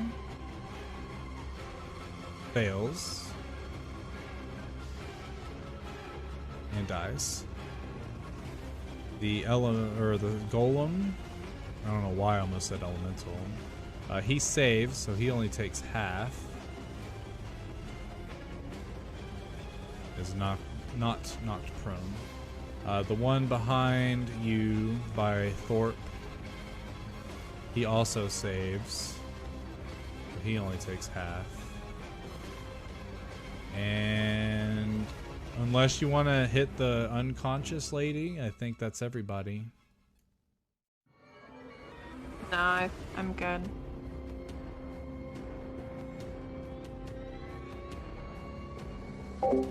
Yeah, have you ever seen a Raspberry Pi, or are you into like programming and computer nerd stuff like that? And then I'll do my bonus. Oh, and the one behind you had the Doomsayer damage. I need to add your last Doomsayer. Yeah. And then I'm doing this one with the Doomsayer now. Okay. It's not a lot, but it's not much, but it's honest work. Okay. And you put it on the one that's nearest to Lloyd? Yeah, Lloyd and Kai.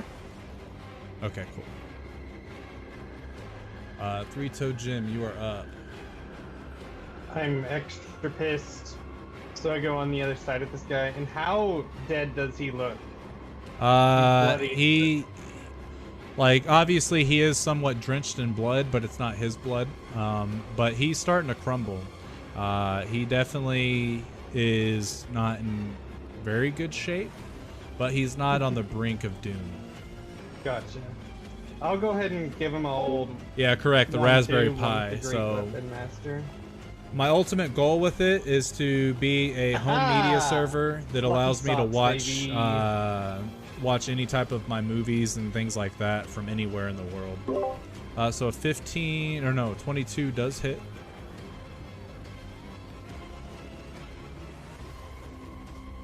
He breathes still. Well, he does. Not, well, he's still standing. So, but that pretty much almost displaced like his left side of the body. Like you got right by sort of where the neck meets the shoulder, and you cut down probably to where the nipple line would be, and it's just a big ass hole of rock. Awesome. And I'll go in for a more accurate strike. All right, a 20 does hit. Seems like to be the right call, huh? And it's as you go in and you swing at one of its legs, you almost cleave straight through one of them, but something stops and you try to push through, but it's just not enough damage to take it all the way out. It is barely hanging on. I'll bonus action summon foe. All right. And the reaction form. I think. Yeah, the one that lets him trade places with you. Yep. That should be it for me. All right. Lloyd. I am going to stab again. I'm going to hold my action until my Frederick gives me the help action. All right, so you're holding your action so that Frederick gives you the help action. So you're doing. Better. Okay. So you're doing. Okay. So you're going to end up using your reaction to get Frederick to help, giving you advantage on the attack. Yes. Just so you are aware, you already have advantage on the attack because he was restrained. Should I get more? No. No. Okay. There's not a triple. Yeah. Never mind. Then I will just stand away. Ooh. think So you that got is him. yeah.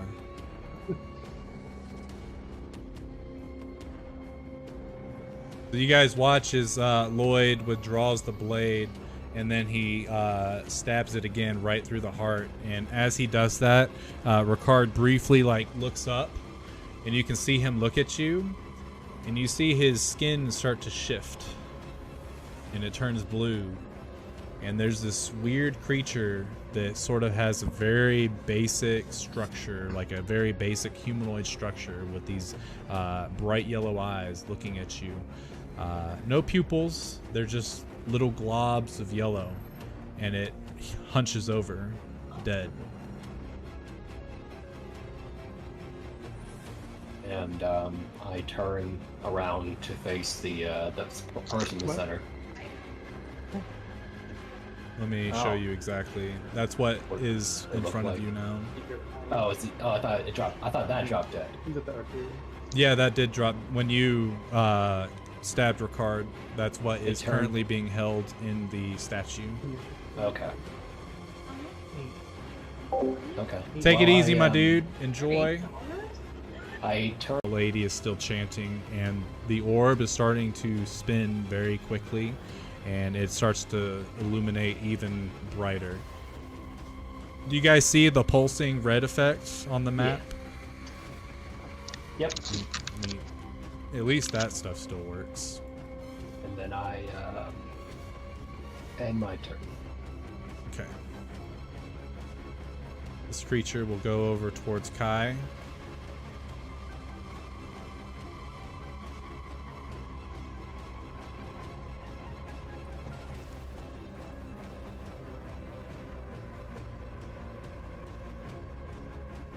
Crits, or no, not a crit. A normal hit. Let me undo that damage and just take the normal damage for Kai. Which, damn it.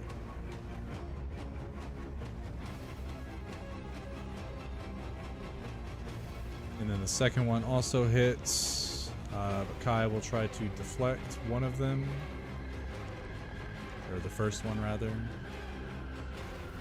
And he deflects it with 11.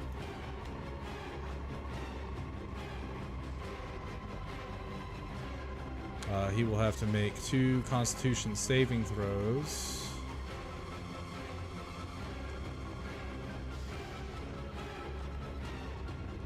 He fails the first one, and he fails the second one. He takes an extra total of 17. which seeps into the sentinel, or the golem, and then he immediately unleashes that energy into Kai, which Kai will have to make or actually, he will release it into Trina. Trina, I need a charisma saving throw.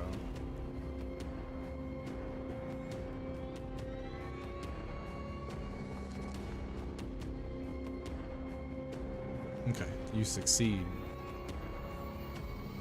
You feel the rage start to overtake you, but you hear Cadfan cry out in your ear, which distracts you, and you realize that you did not succumb to whatever dark magic this is. Eltran, but yes, I get it. Or yeah, my bad. You're good. Kai will take 2 swings. And then he will probably try to... Let's see. He missed both. No, he didn't. He hit the first one, and he missed the second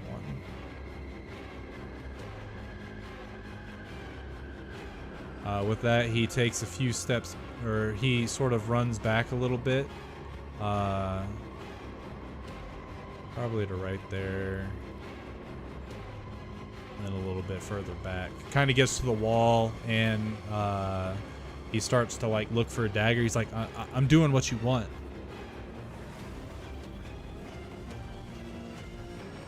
Let's see. This creature will strike Thorpe with 2 of its claw attacks.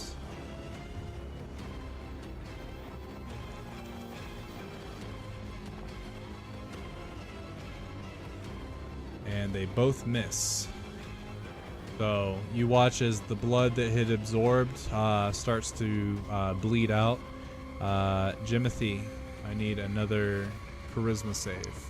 Wahoo!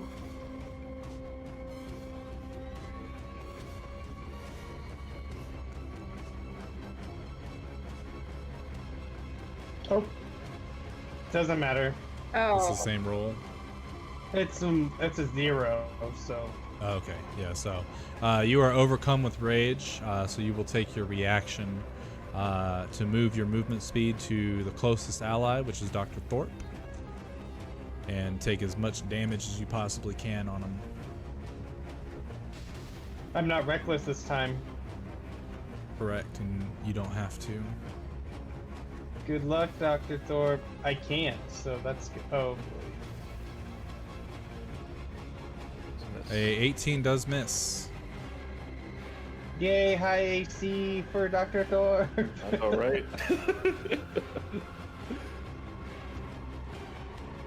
The thing I was woman trying in to the do a lot middle of damage. stops chanting, and she holds her staff in front of her, and she lifts it up, says one final thing. She shouts out at the top of her lungs, which I will not scream, but she yells out, Atropos. And as she does, she comes crashing down with the staff. And as she hits the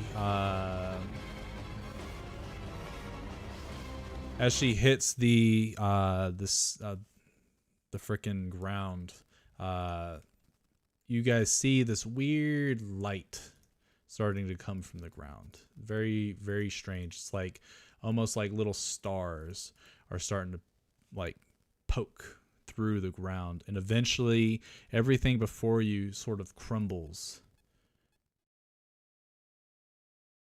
dear. And you see sort of the purple sort of worm symbol has turned into what looks to be like a midnight sky full of stars. They're still physical to the touch as you look at it, but it's almost as if you've either something has changed about this location entirely. Maybe you guys just got teleported somewhere, or this is just something very, very, it's super strange what's going on. I don't know exactly how to describe it besides that. And I'm changing the music real quick. Wonder if this one's good.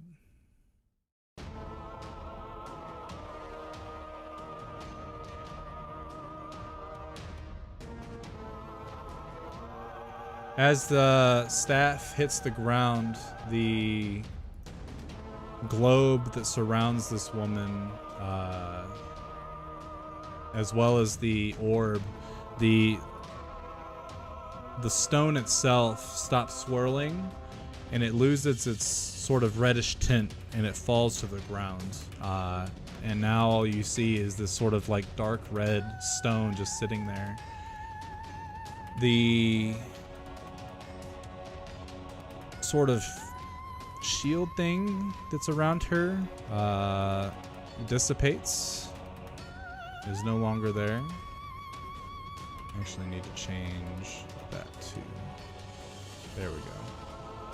And as she stands there, she starts to cackle. Thank you for your aid. Another portal. And now it is time to see the new creatures that will rid this world of all these pitiful mortals. And you watch as she begins to sort of dance in the center. And each of these little starlights that you see, they begin to shine bright. And as they do, a creature appears, taking its place. It screams and it starts to run away. Another creature appears. It screams and also begins to run away. One appears sort of close to you guys. And it starts to trump its way through, taking a look at Foe as it leaves, but ultimately ignoring him.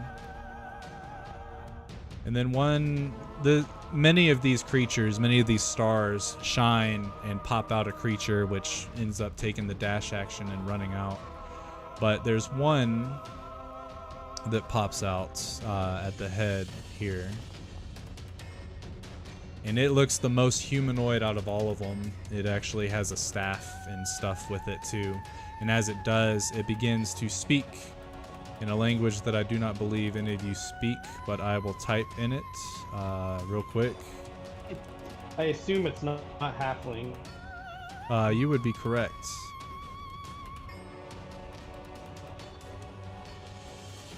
Can anyone read that?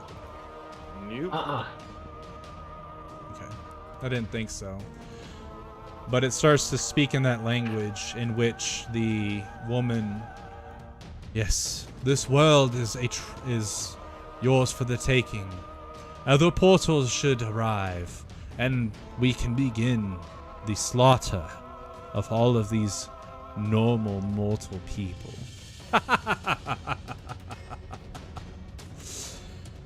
She turns and she waves a hand. Enough! And the two golems that are in front of you, they go into their posture and stand there. I will allow you all to make your final moves. I can tell that you are not a part of this. But perhaps maybe you can help us after all. The choice is yours, though. You strike my golems or me. And I will make sure that you are sacrificed here to bring out more of these glorious creatures. All those creatures that did spawn are all gone. I cry out, I'm only here for the stone. And you may have it. I will not put up a fight. I do not need it anymore. There are other stones, though, that need to be activated. And perhaps since you've taken such an interest, you would like to join us.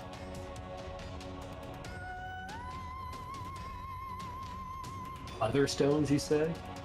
Yes, many of them. I walk up to her.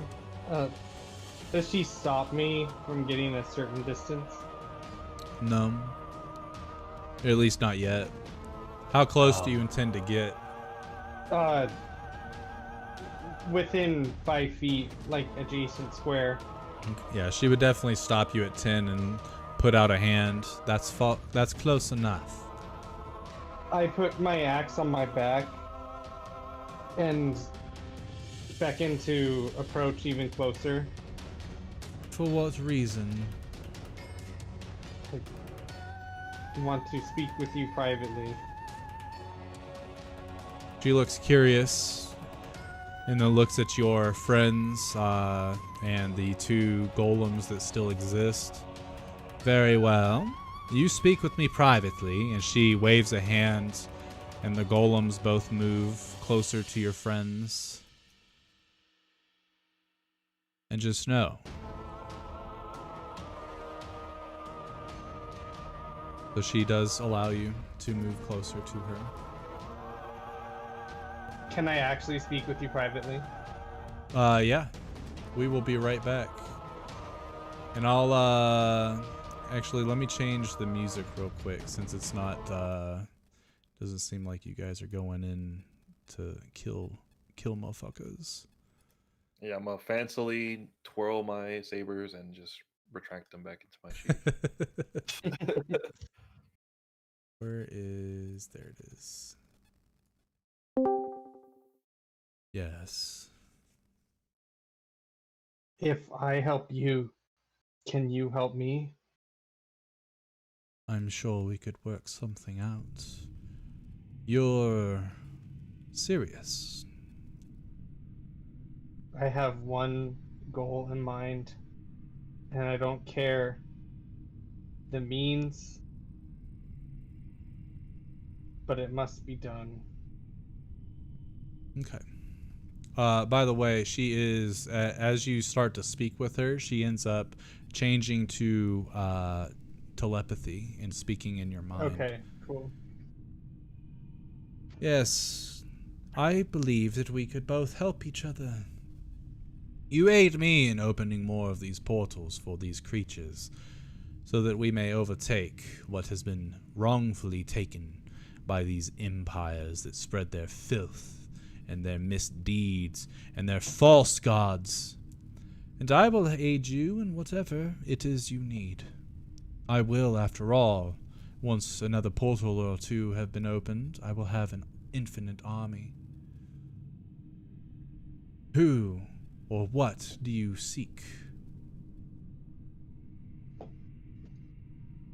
I seek to save my family. A noble jester. But now And how many of your family do we need to save? There's 6 that remain to be saved. Very well. And where are they being held? I only have a clue for 3, but they're entwined with the Dreadful 7. Ah, the Dreadful 7, so they are back. I thought it a rumor. As much as I would prefer not to mingle with the Dreadful 7, from what I've heard, they are quite powerful. Once we amass my army, I will throw them at your Dreadful 7, because eventually they will have to succumb to Atropos. No one will be left untamed.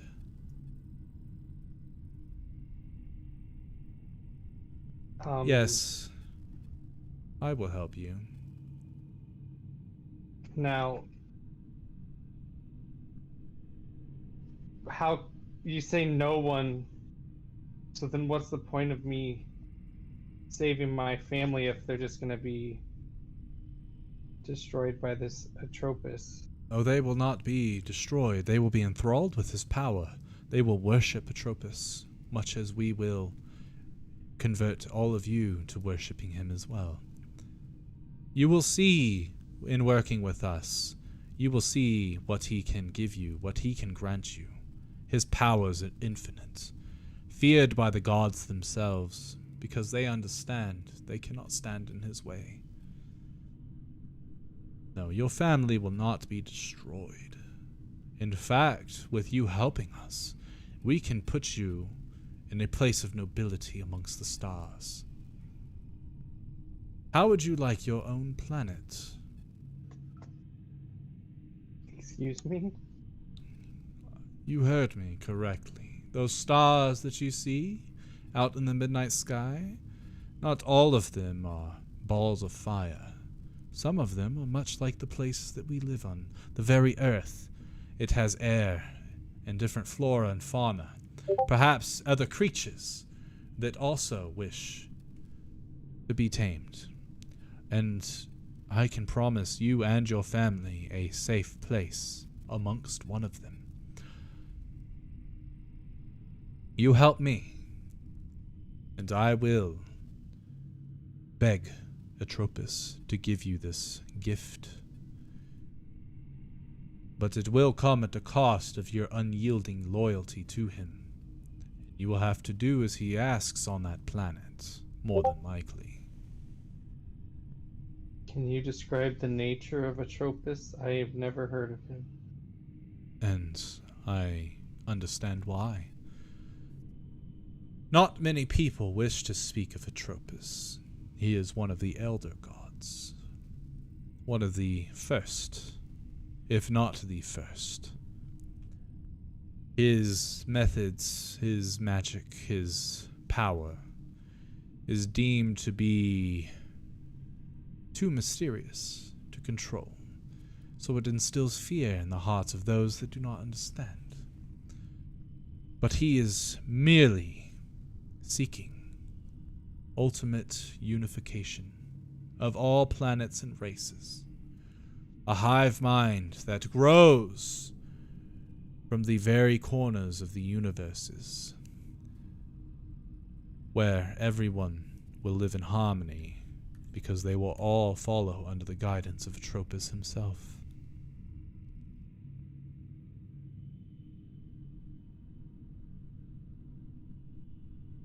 Is this hive mind slavery? No. No, just because it is all connected doesn't mean that it all has to flow freely. Atropos, especially those that are granted the higher pinnacles of life, will act on their own. And I can guarantee if you are given your own planet, that you will be able to act on your own. He will perhaps come and visit. Have you looked at the sky recently in the midnight hours? Have you seen the star, the Scarlet Comet? We've seen it, yeah. Yes, you have. Yeah. Yes. Atropos is on his way, and that is his vessel, his carriage, that will bring him to this world, and once he gets here, there will be no stopping him. And this world will fall to their knees, as he is a gracious God. He will grant them untold power, and they will give him their undying servitude. Yes, you help us, and you will have a whole planet for yours to conquer, to rule in Atropos' name. Your family will never have to go hungry. They will never have to worry about riches. They will never have to worry about the Dreadful Seven ever again. Well, anyone that attacks the nobility of Atropos, they are attacking Atropos himself. And even though he is merciful to his subjects, he is not merciful to his enemies.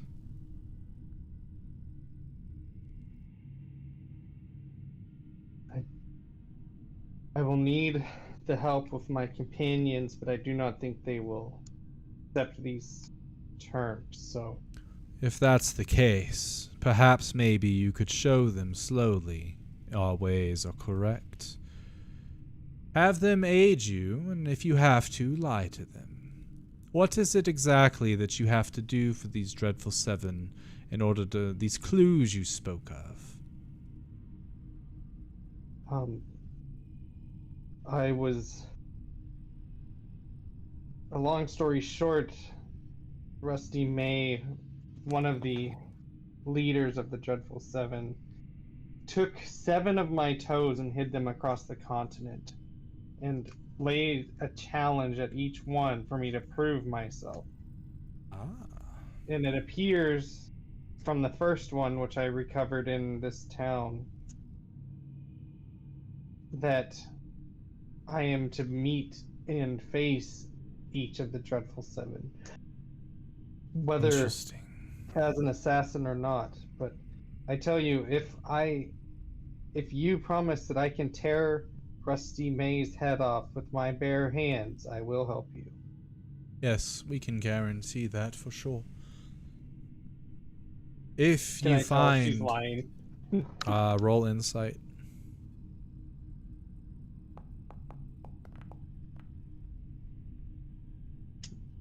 Sounds like she's telling the Yeah. truth. Yeah, based on how she hasn't changed her tone or anything, and her body language speaks the same. She doesn't care about personally getting the kill. She just cares that it's done in the name of Atropos, from what you can tell. I see. She has no reason to lie to you. Yes, I will make sure that once we have this Rusty May and the rest of these Dreadful Seven, you may take the final blow in whatever means you wish, as long as it is to Atropos.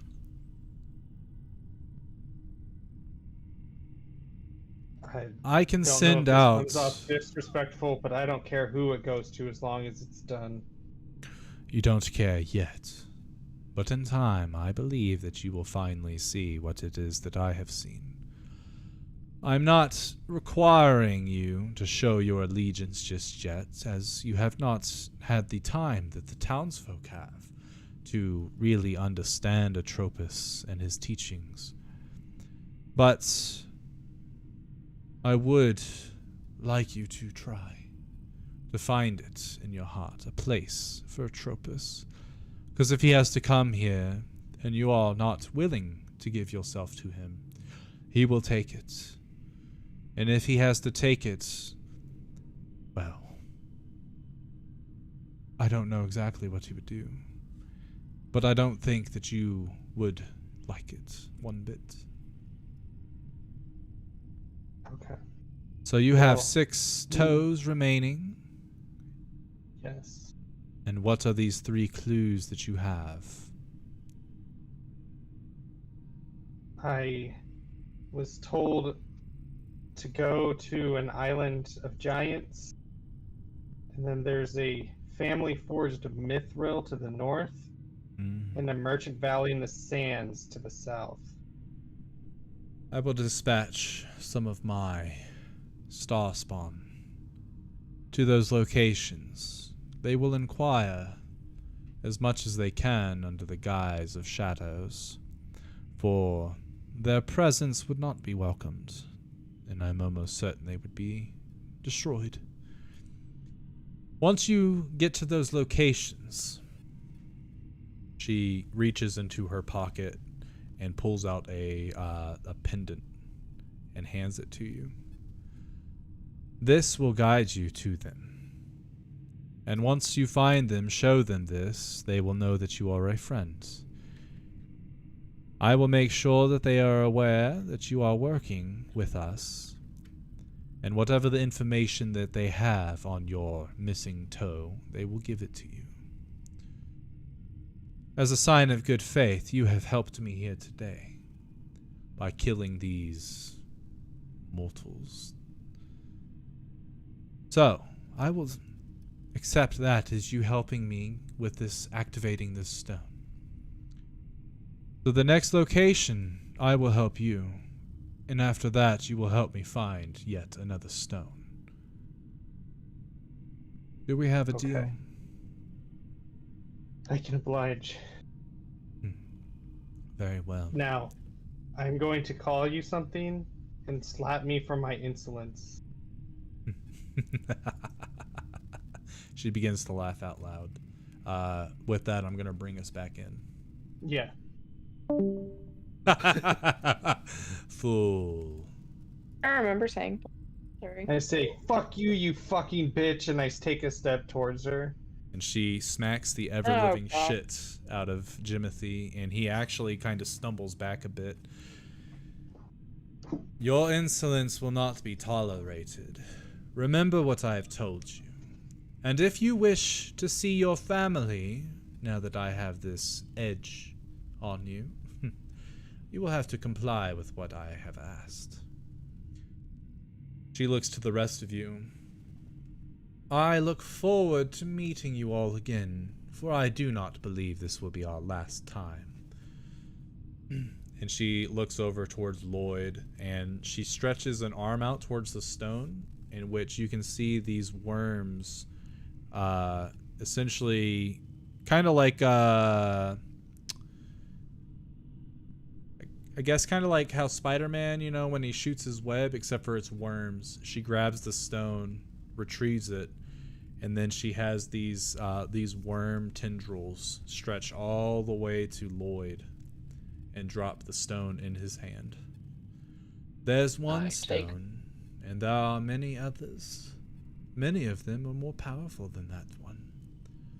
And if it's the power that you seek, Atropos can show you the way. And I will be your guide. And if I want to help you or so desire, how will I contact you? You can speak with Jimothy on that. I've given him a way to contact me if he changes his mind. And you guys did see, more than likely, you were probably paying attention. They were speaking, and then all of a sudden they stopped, but they kept looking at each other. Their body language would shift and things like that. More than likely, from what you can tell, Lloyd, because of you casting a very similar spell, is that this is like she did something that allows her to speak telepathically to whoever she wants. But she handed a sort of a medallion to Jimothy. Was it magical?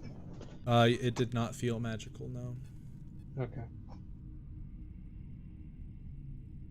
And the stone that you currently have, Lloyd, you can feel a very faint amount of magic coming from it, but it ultimately has been depleted since it has opened up this portal that you guys are standing on.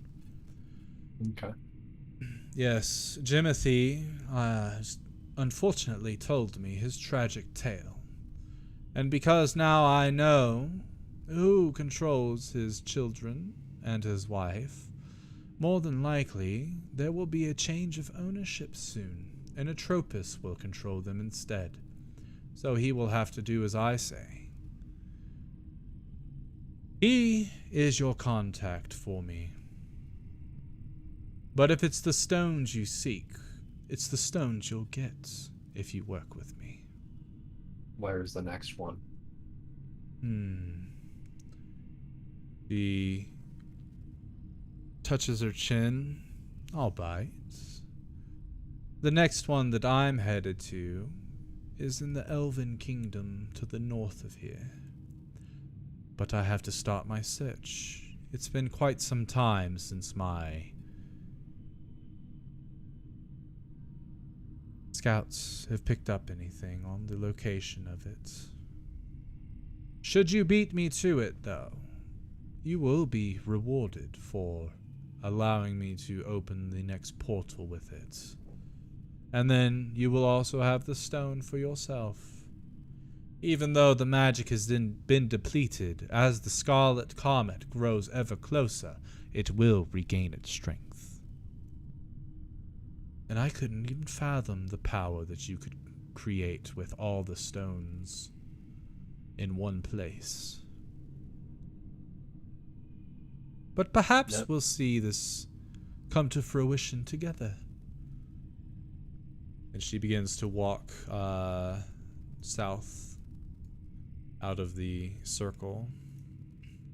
And as she does, she steps over one of the stars and looks at it, and she kind of grins and goes, "Ah, there you are." And she bends down and plucks it. And as she does, a bunch of these worms start to sort of swarm around her.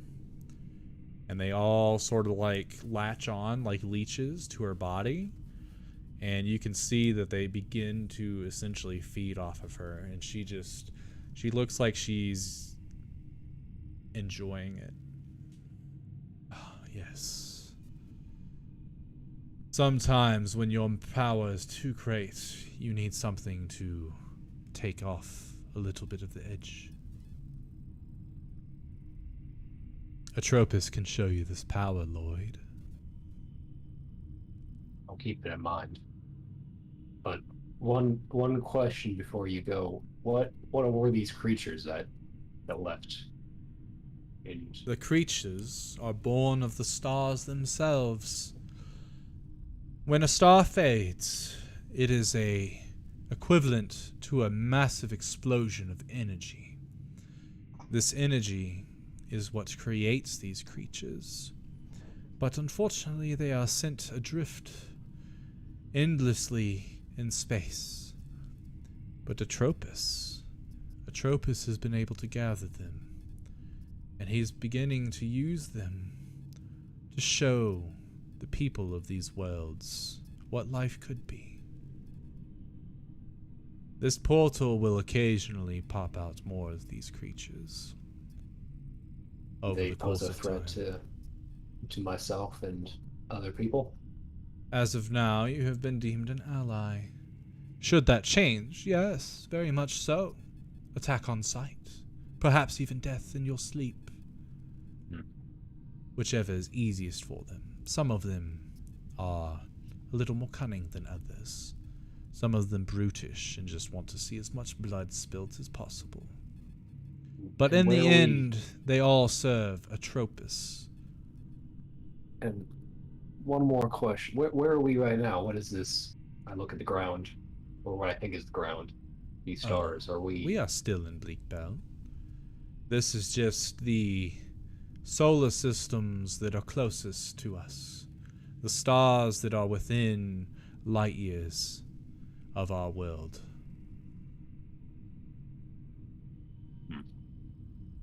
Each one of them can be converted into one of Atropos' minions. But it takes time, and it takes energy, and it takes blood. And what should I refer to you as?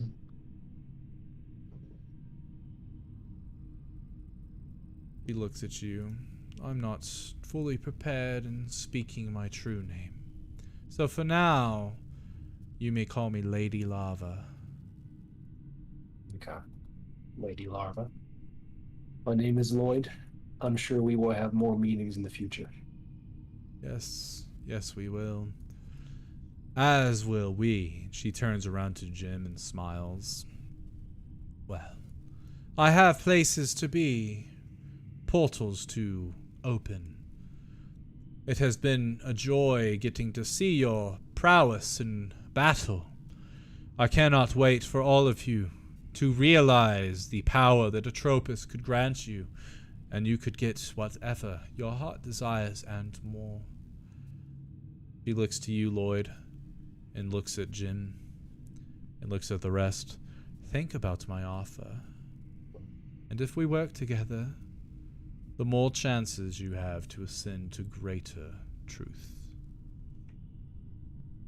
She begins to walk.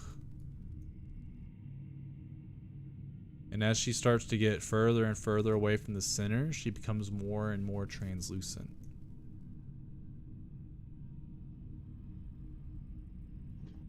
Before she's finally gone.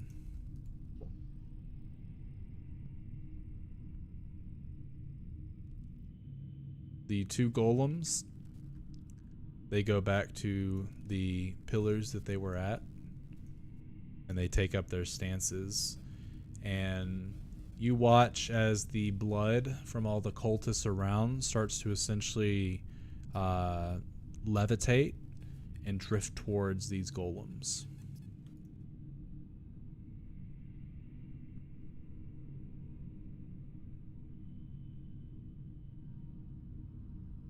I want to touch the ground. And it is solid, but it's weird. It's like it feels liquid almost, but it's not wet. Can I try to grab a star? And you do touch it, and it burns the shit out of your finger, and you retract it really quickly because it hurts a lot. But it doesn't seem to do anything. The cultists and the body body of Ricard. Can I look back to the body of Ricard, and do I still see that creature? Yep, you still see that blue creature. And then I want to look at the cultists like next to me. Can I take their mask? Yeah. And is there anything else on them, like any identifying objects or anything? They all have that dagger, and they all have a pouch full of those worms.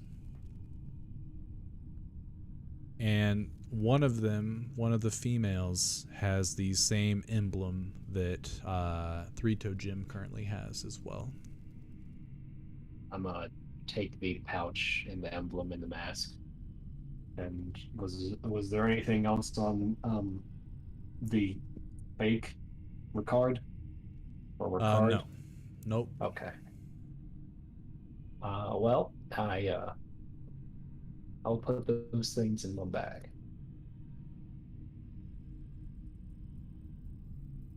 Kai leans against the wall and slides down, and he's breathing heavy.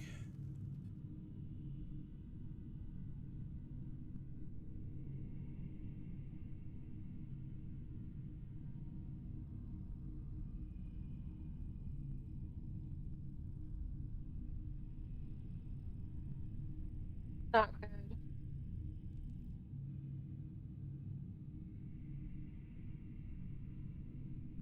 What'd you say, Kirsten? I said this is not good. Okay.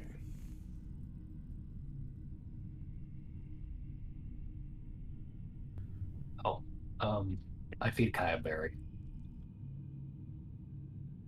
Okay, and he eats it. Thank you. And then I walk near Trina and say, it's not good, but I have what I came for, and we can leave with our lives. So That's all that matters, is you get what you came for. Not preventing the potential destruction of the world. You saw those creatures that just came out of here. I don't know what they are. I don't know if we could have beat her. It looks like, obviously, they're going to cause tons of... Perhaps, but that's not my immediate concern. Well, it should be. Because, you know, you kind of live on this world. You could have tried to stop her. Again, I don't know if we could have. I'm not willing to make that risk. But more importantly, what did you speak about? You seem to be, you don't have to tell me, but you seem more interested in what they had to say than anything else. Well, I started speaking with her, and she pulled me into this telepathic bond and basically threatened me and forced me to tell her about my past and to get leverage on me, I think, is her goal. Though I don't know if she's going to be able to combat the Dreadful Seven anytime soon, so I'm not that worried about it at this point.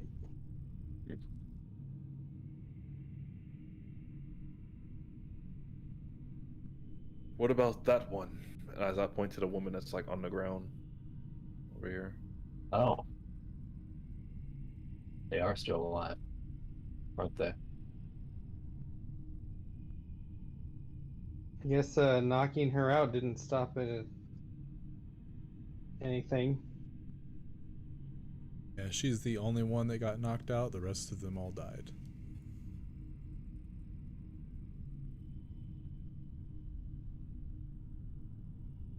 Well, do we just leave them here? I'm gonna grab my axe out of her leg. Okay. And she groans. And I also retrieve my my javelin out of her as well. I'm pretty sure there'd be like some sort of bleed damage, but that's not an actual thing. So she remains unconscious, but she's like slowly bleeding out. I'm gonna feed her a berry. Okay. If she reacts at all, like hostilely, I'm going to kill her. Okay. So she eats the berry, which she starts to like. Oh, I'll remove her dagger first. Okay. Which she like squints her eyes and starts to open them, and she grabs her side, and the healing effects of the berry have very much slowed the flow of blood. They haven't stopped it, but it's enough to where she won't outright die. But but if someone were to like flick her on the chin or something, she would die for sure. she starts to like blink and wake up and go, did she looks at the ground. Yes, it's as she said. We've opened the portal, and now they can come.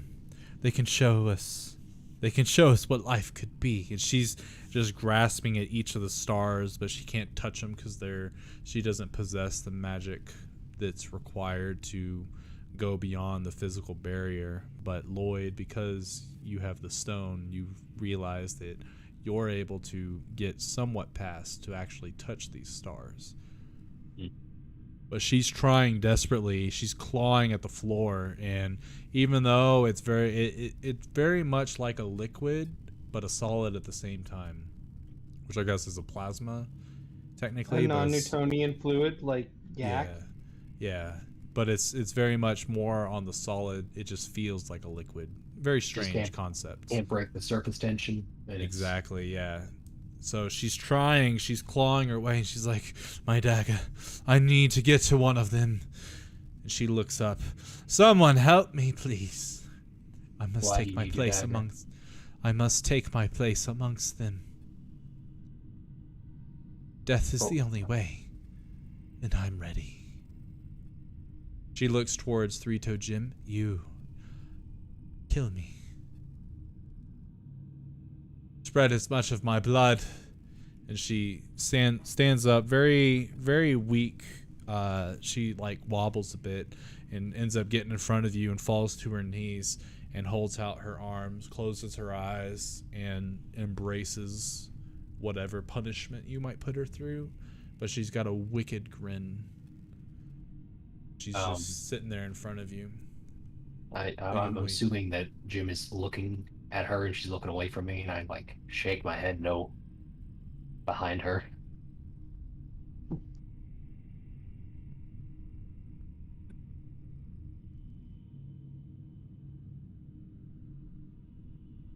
I'm not sure you're worthy. She opens her eyes, and there's this anger behind them. And she starts to breathe heavily.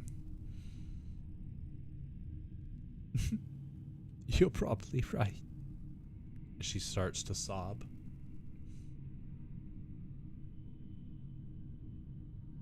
She stands up and starts to walk towards the center.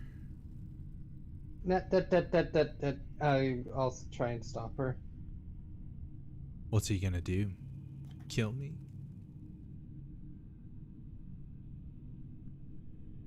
I like look at Lloyd. Tries to walk around you. Grab all the daggers and let's go.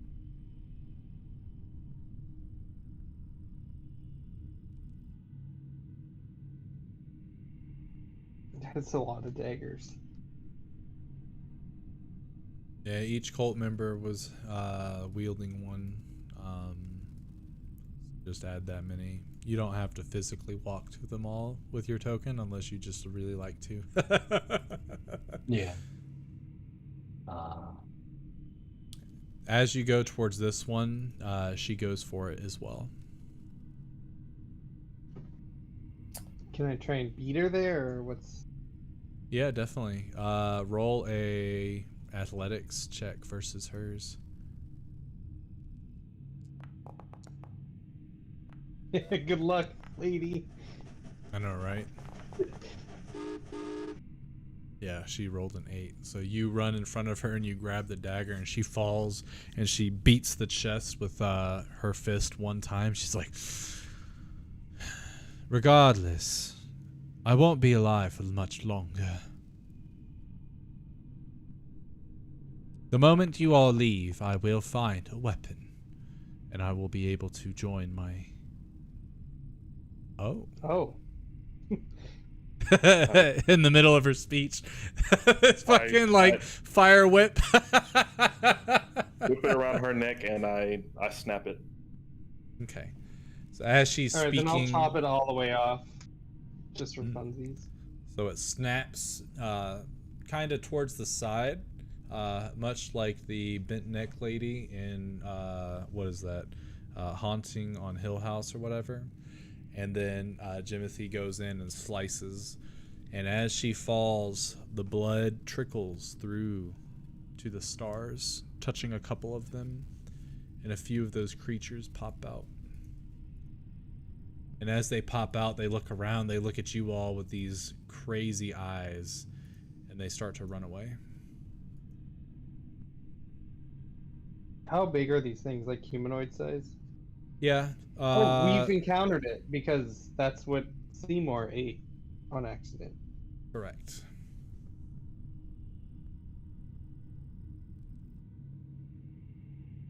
After the snapping of the neck and dispersing the whip, I just walk away. I kind of give Dr. Thorpe a nod, like, eh. Not bad, not bad. She's like, I'm fucking tired of this. This is stupid. Yeah. Well, I think our business is done here. And I start to head out.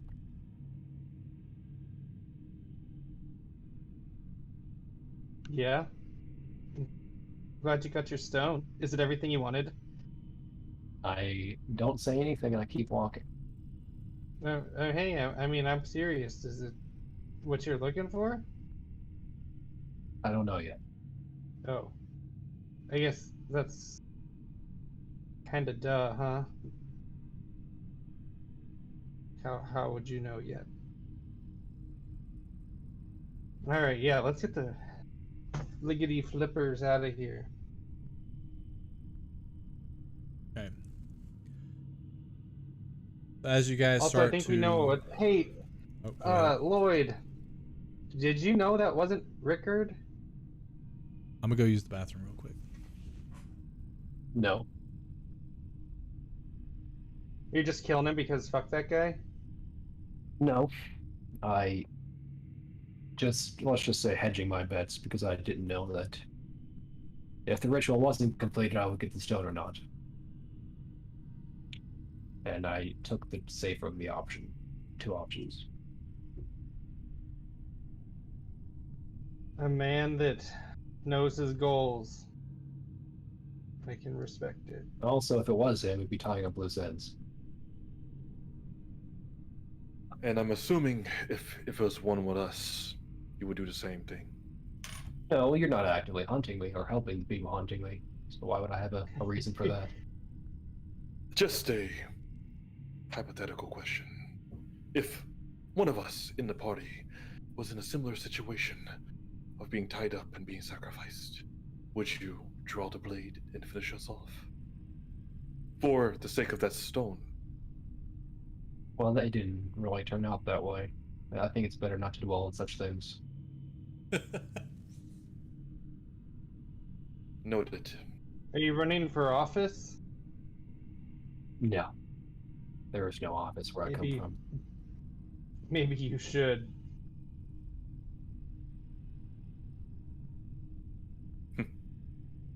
I'll pull up my journal and start writing things.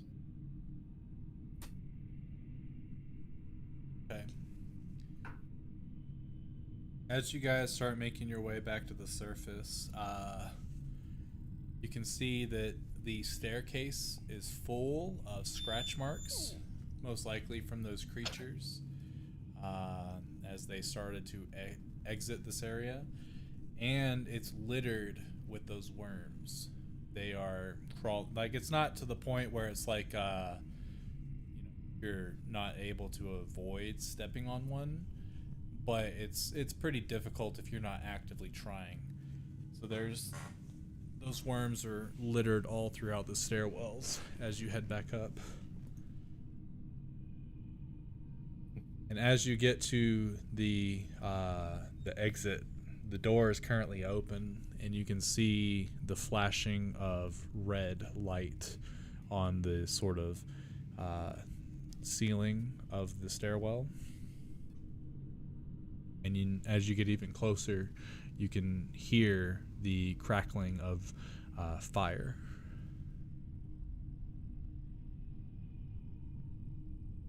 As you exit the underground, the mansion in front of you is engulfed in flames. The bodies of every cultist that you see so far is just like either their skull is crushed or their chest is caved in, they've lost limb or multiple. They are like destroyed. So everybody in the building we entered at the church, right? Yeah, so far that's what you see. And as you start to get closer towards the edge of the hill, as you start to walk closer to in town, you notice that the sky is full of black smoke. And as you look over the hill, the entire village is engulfed in flames. And every now and then you see a glimpse of a little creature running up and slicing the throat of one of the cultists, or one of the bigger brutes taking one and smashing their head into the ground.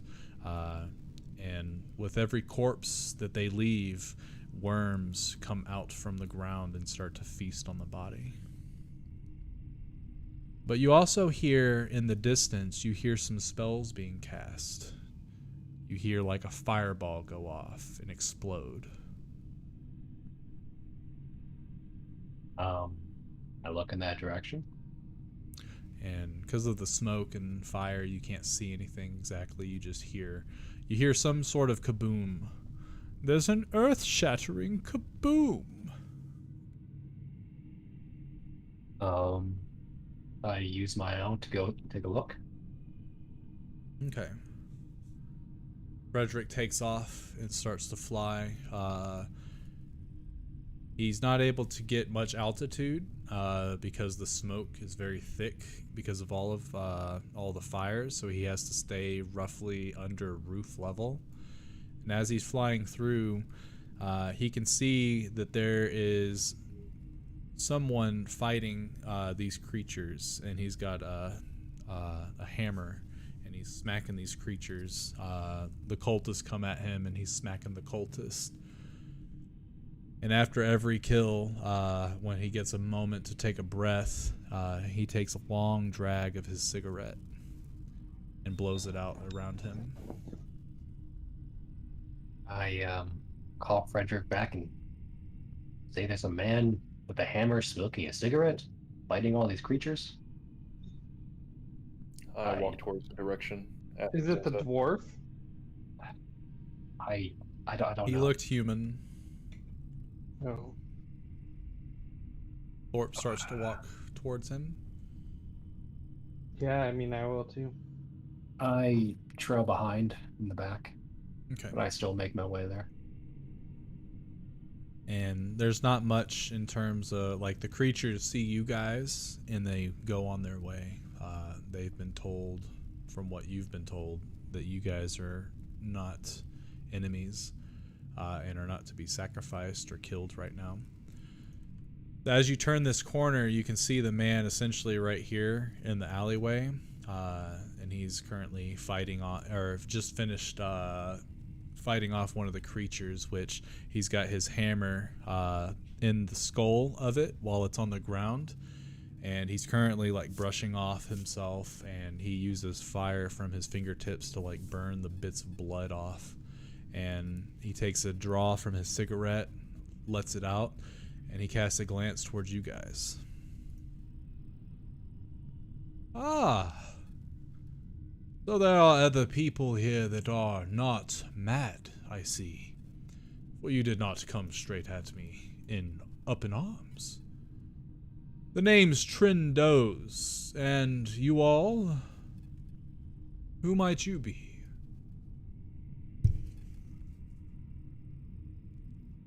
I'm Three-Toed Jim.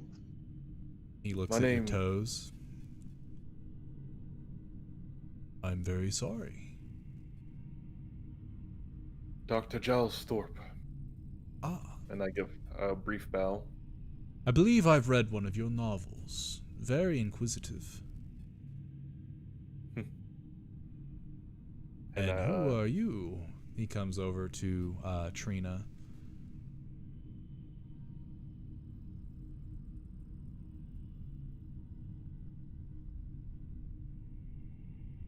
You look really familiar, he says.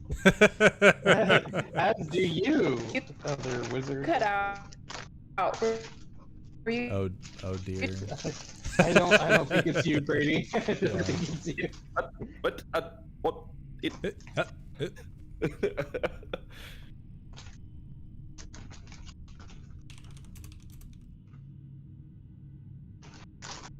Trendos doesn't say that. I do. Trendos like, hey, your connection is bad. I guess he does that. He looks to Kai. Is it fixed? It is. Okay. I believe we've met, have we not? He's talking to you, Trina. You and me? Yes, either that or you have a identical twin. I mean, I have one of those faces, maybe. Wait a second. And he stops himself and he takes his cigarette out of his mouth. Are you immortal?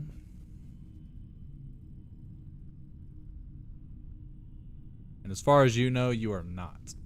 Just so we all are clear on that. Yeah. As far as I know, I'm mortal. Did you say mortal or immortal? Mortal. Okay. You know what? That makes sense. Because it was almost a millennia ago that I saw your face. Perhaps maybe you were reincarnated in order to serve a greater purpose. Tell me, do you serve the Morrigan?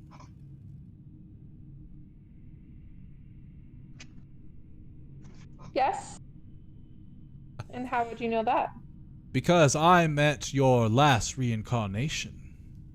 Her name was Maeve. Same attitude, same style. And I'm assuming your bird is not named Cadfan. No, it's Beltran. Well, pleasure to meet your acquaintance, Beltran. Ah! And who is He's this pleased to meet you as well. gentleman behind you all? And he looks toward Lloyd. You can call me Frederick. Frederick, you say? Takes a long draw of his cigarette and blows it out. Pleasure to meet you, Frederick. Likewise. Now, he turns and looks around at all. I'm assuming you all see this, and maybe you're asking, why have we come to do this? Have you noticed anything weird about this town since your arrival? Oh, very much so. Then you will understand that we do this all because it must be done. Not to mention we're looking for someone. Perhaps you could help us. What is it that you do?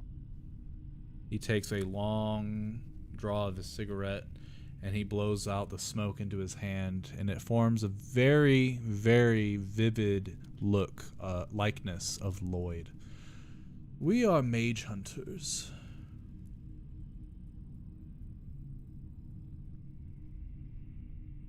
Bryn. Out of one of the alleyways, a dwarven fellow comes forward. I haven't found the little cretin. I don't think they're here anymore. And then he looks over. Or maybe. He walks closer to all of you and starts looking you over, up and down. You all smell foul.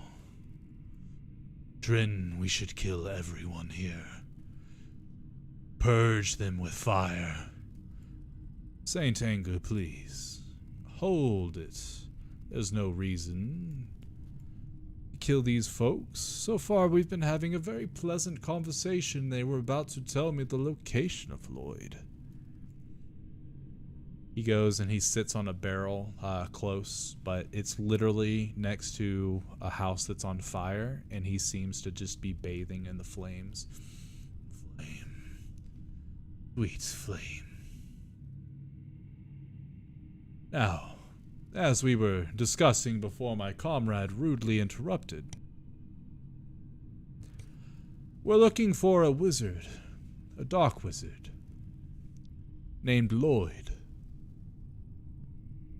He begins to cast his glance from each of your faces to essentially see what's going on.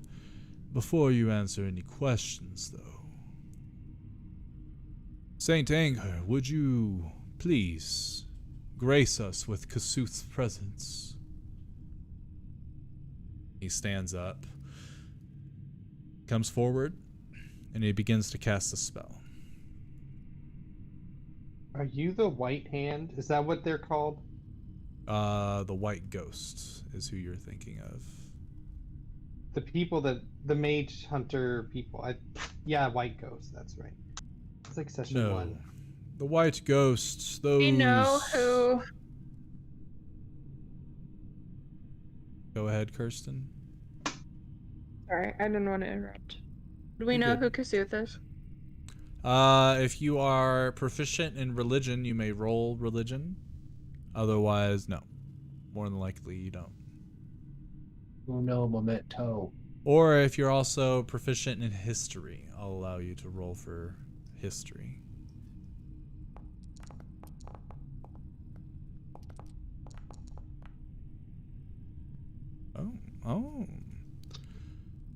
Trina, because of your backstory, I give you advantage.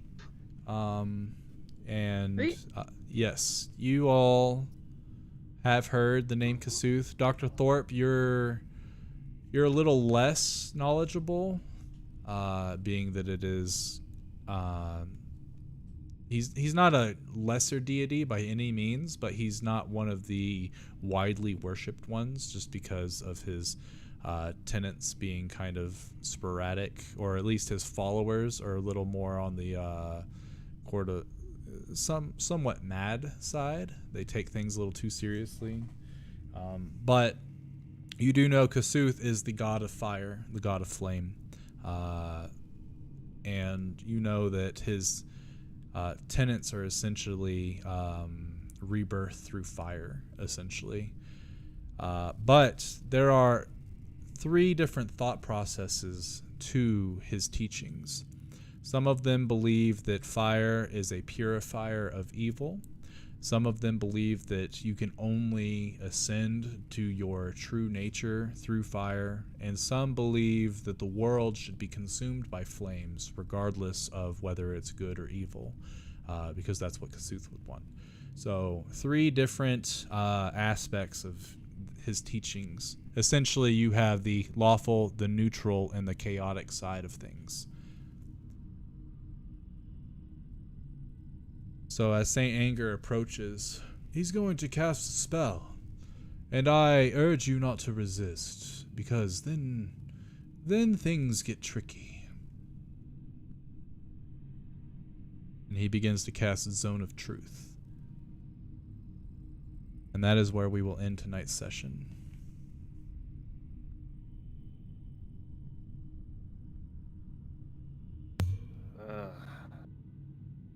Complication. Still on this whole killing me thing, huh? God damn it. A big part of me wanted just to walk away, really just walk away before I got into town. Just didn't do it. I'm like, we're fine. We'll see. It's my boy! Yeah. And it's my other boy! I never actually met St. Anger. I only met the other guy. You have met St. Anger. St. Anger's a dick. I thought I only met the other one in the bar. No, you met St. Anger in the that very, guy. very first campaign with Nagex. Remember? Yep. You that guys bitch exploded himself. I thought I wasn't there for that one. You might not have like physically been at the session, but yeah. So Okay. I'm going to end the stream real quick, and then I need to take the dogs outside. So I will be back in like 5 if anyone is here. Otherwise, if you're not here, great session. Hope y'all had fun. And next week, Wednesday, should be the playtime like normal, right, Joe? And Joe, you're muted. I'm pretty sure that. Okay, cool. Yeah, so next week, Wednesday, normal time, normal place. So other than that, y'all take it easy. I'll be right back.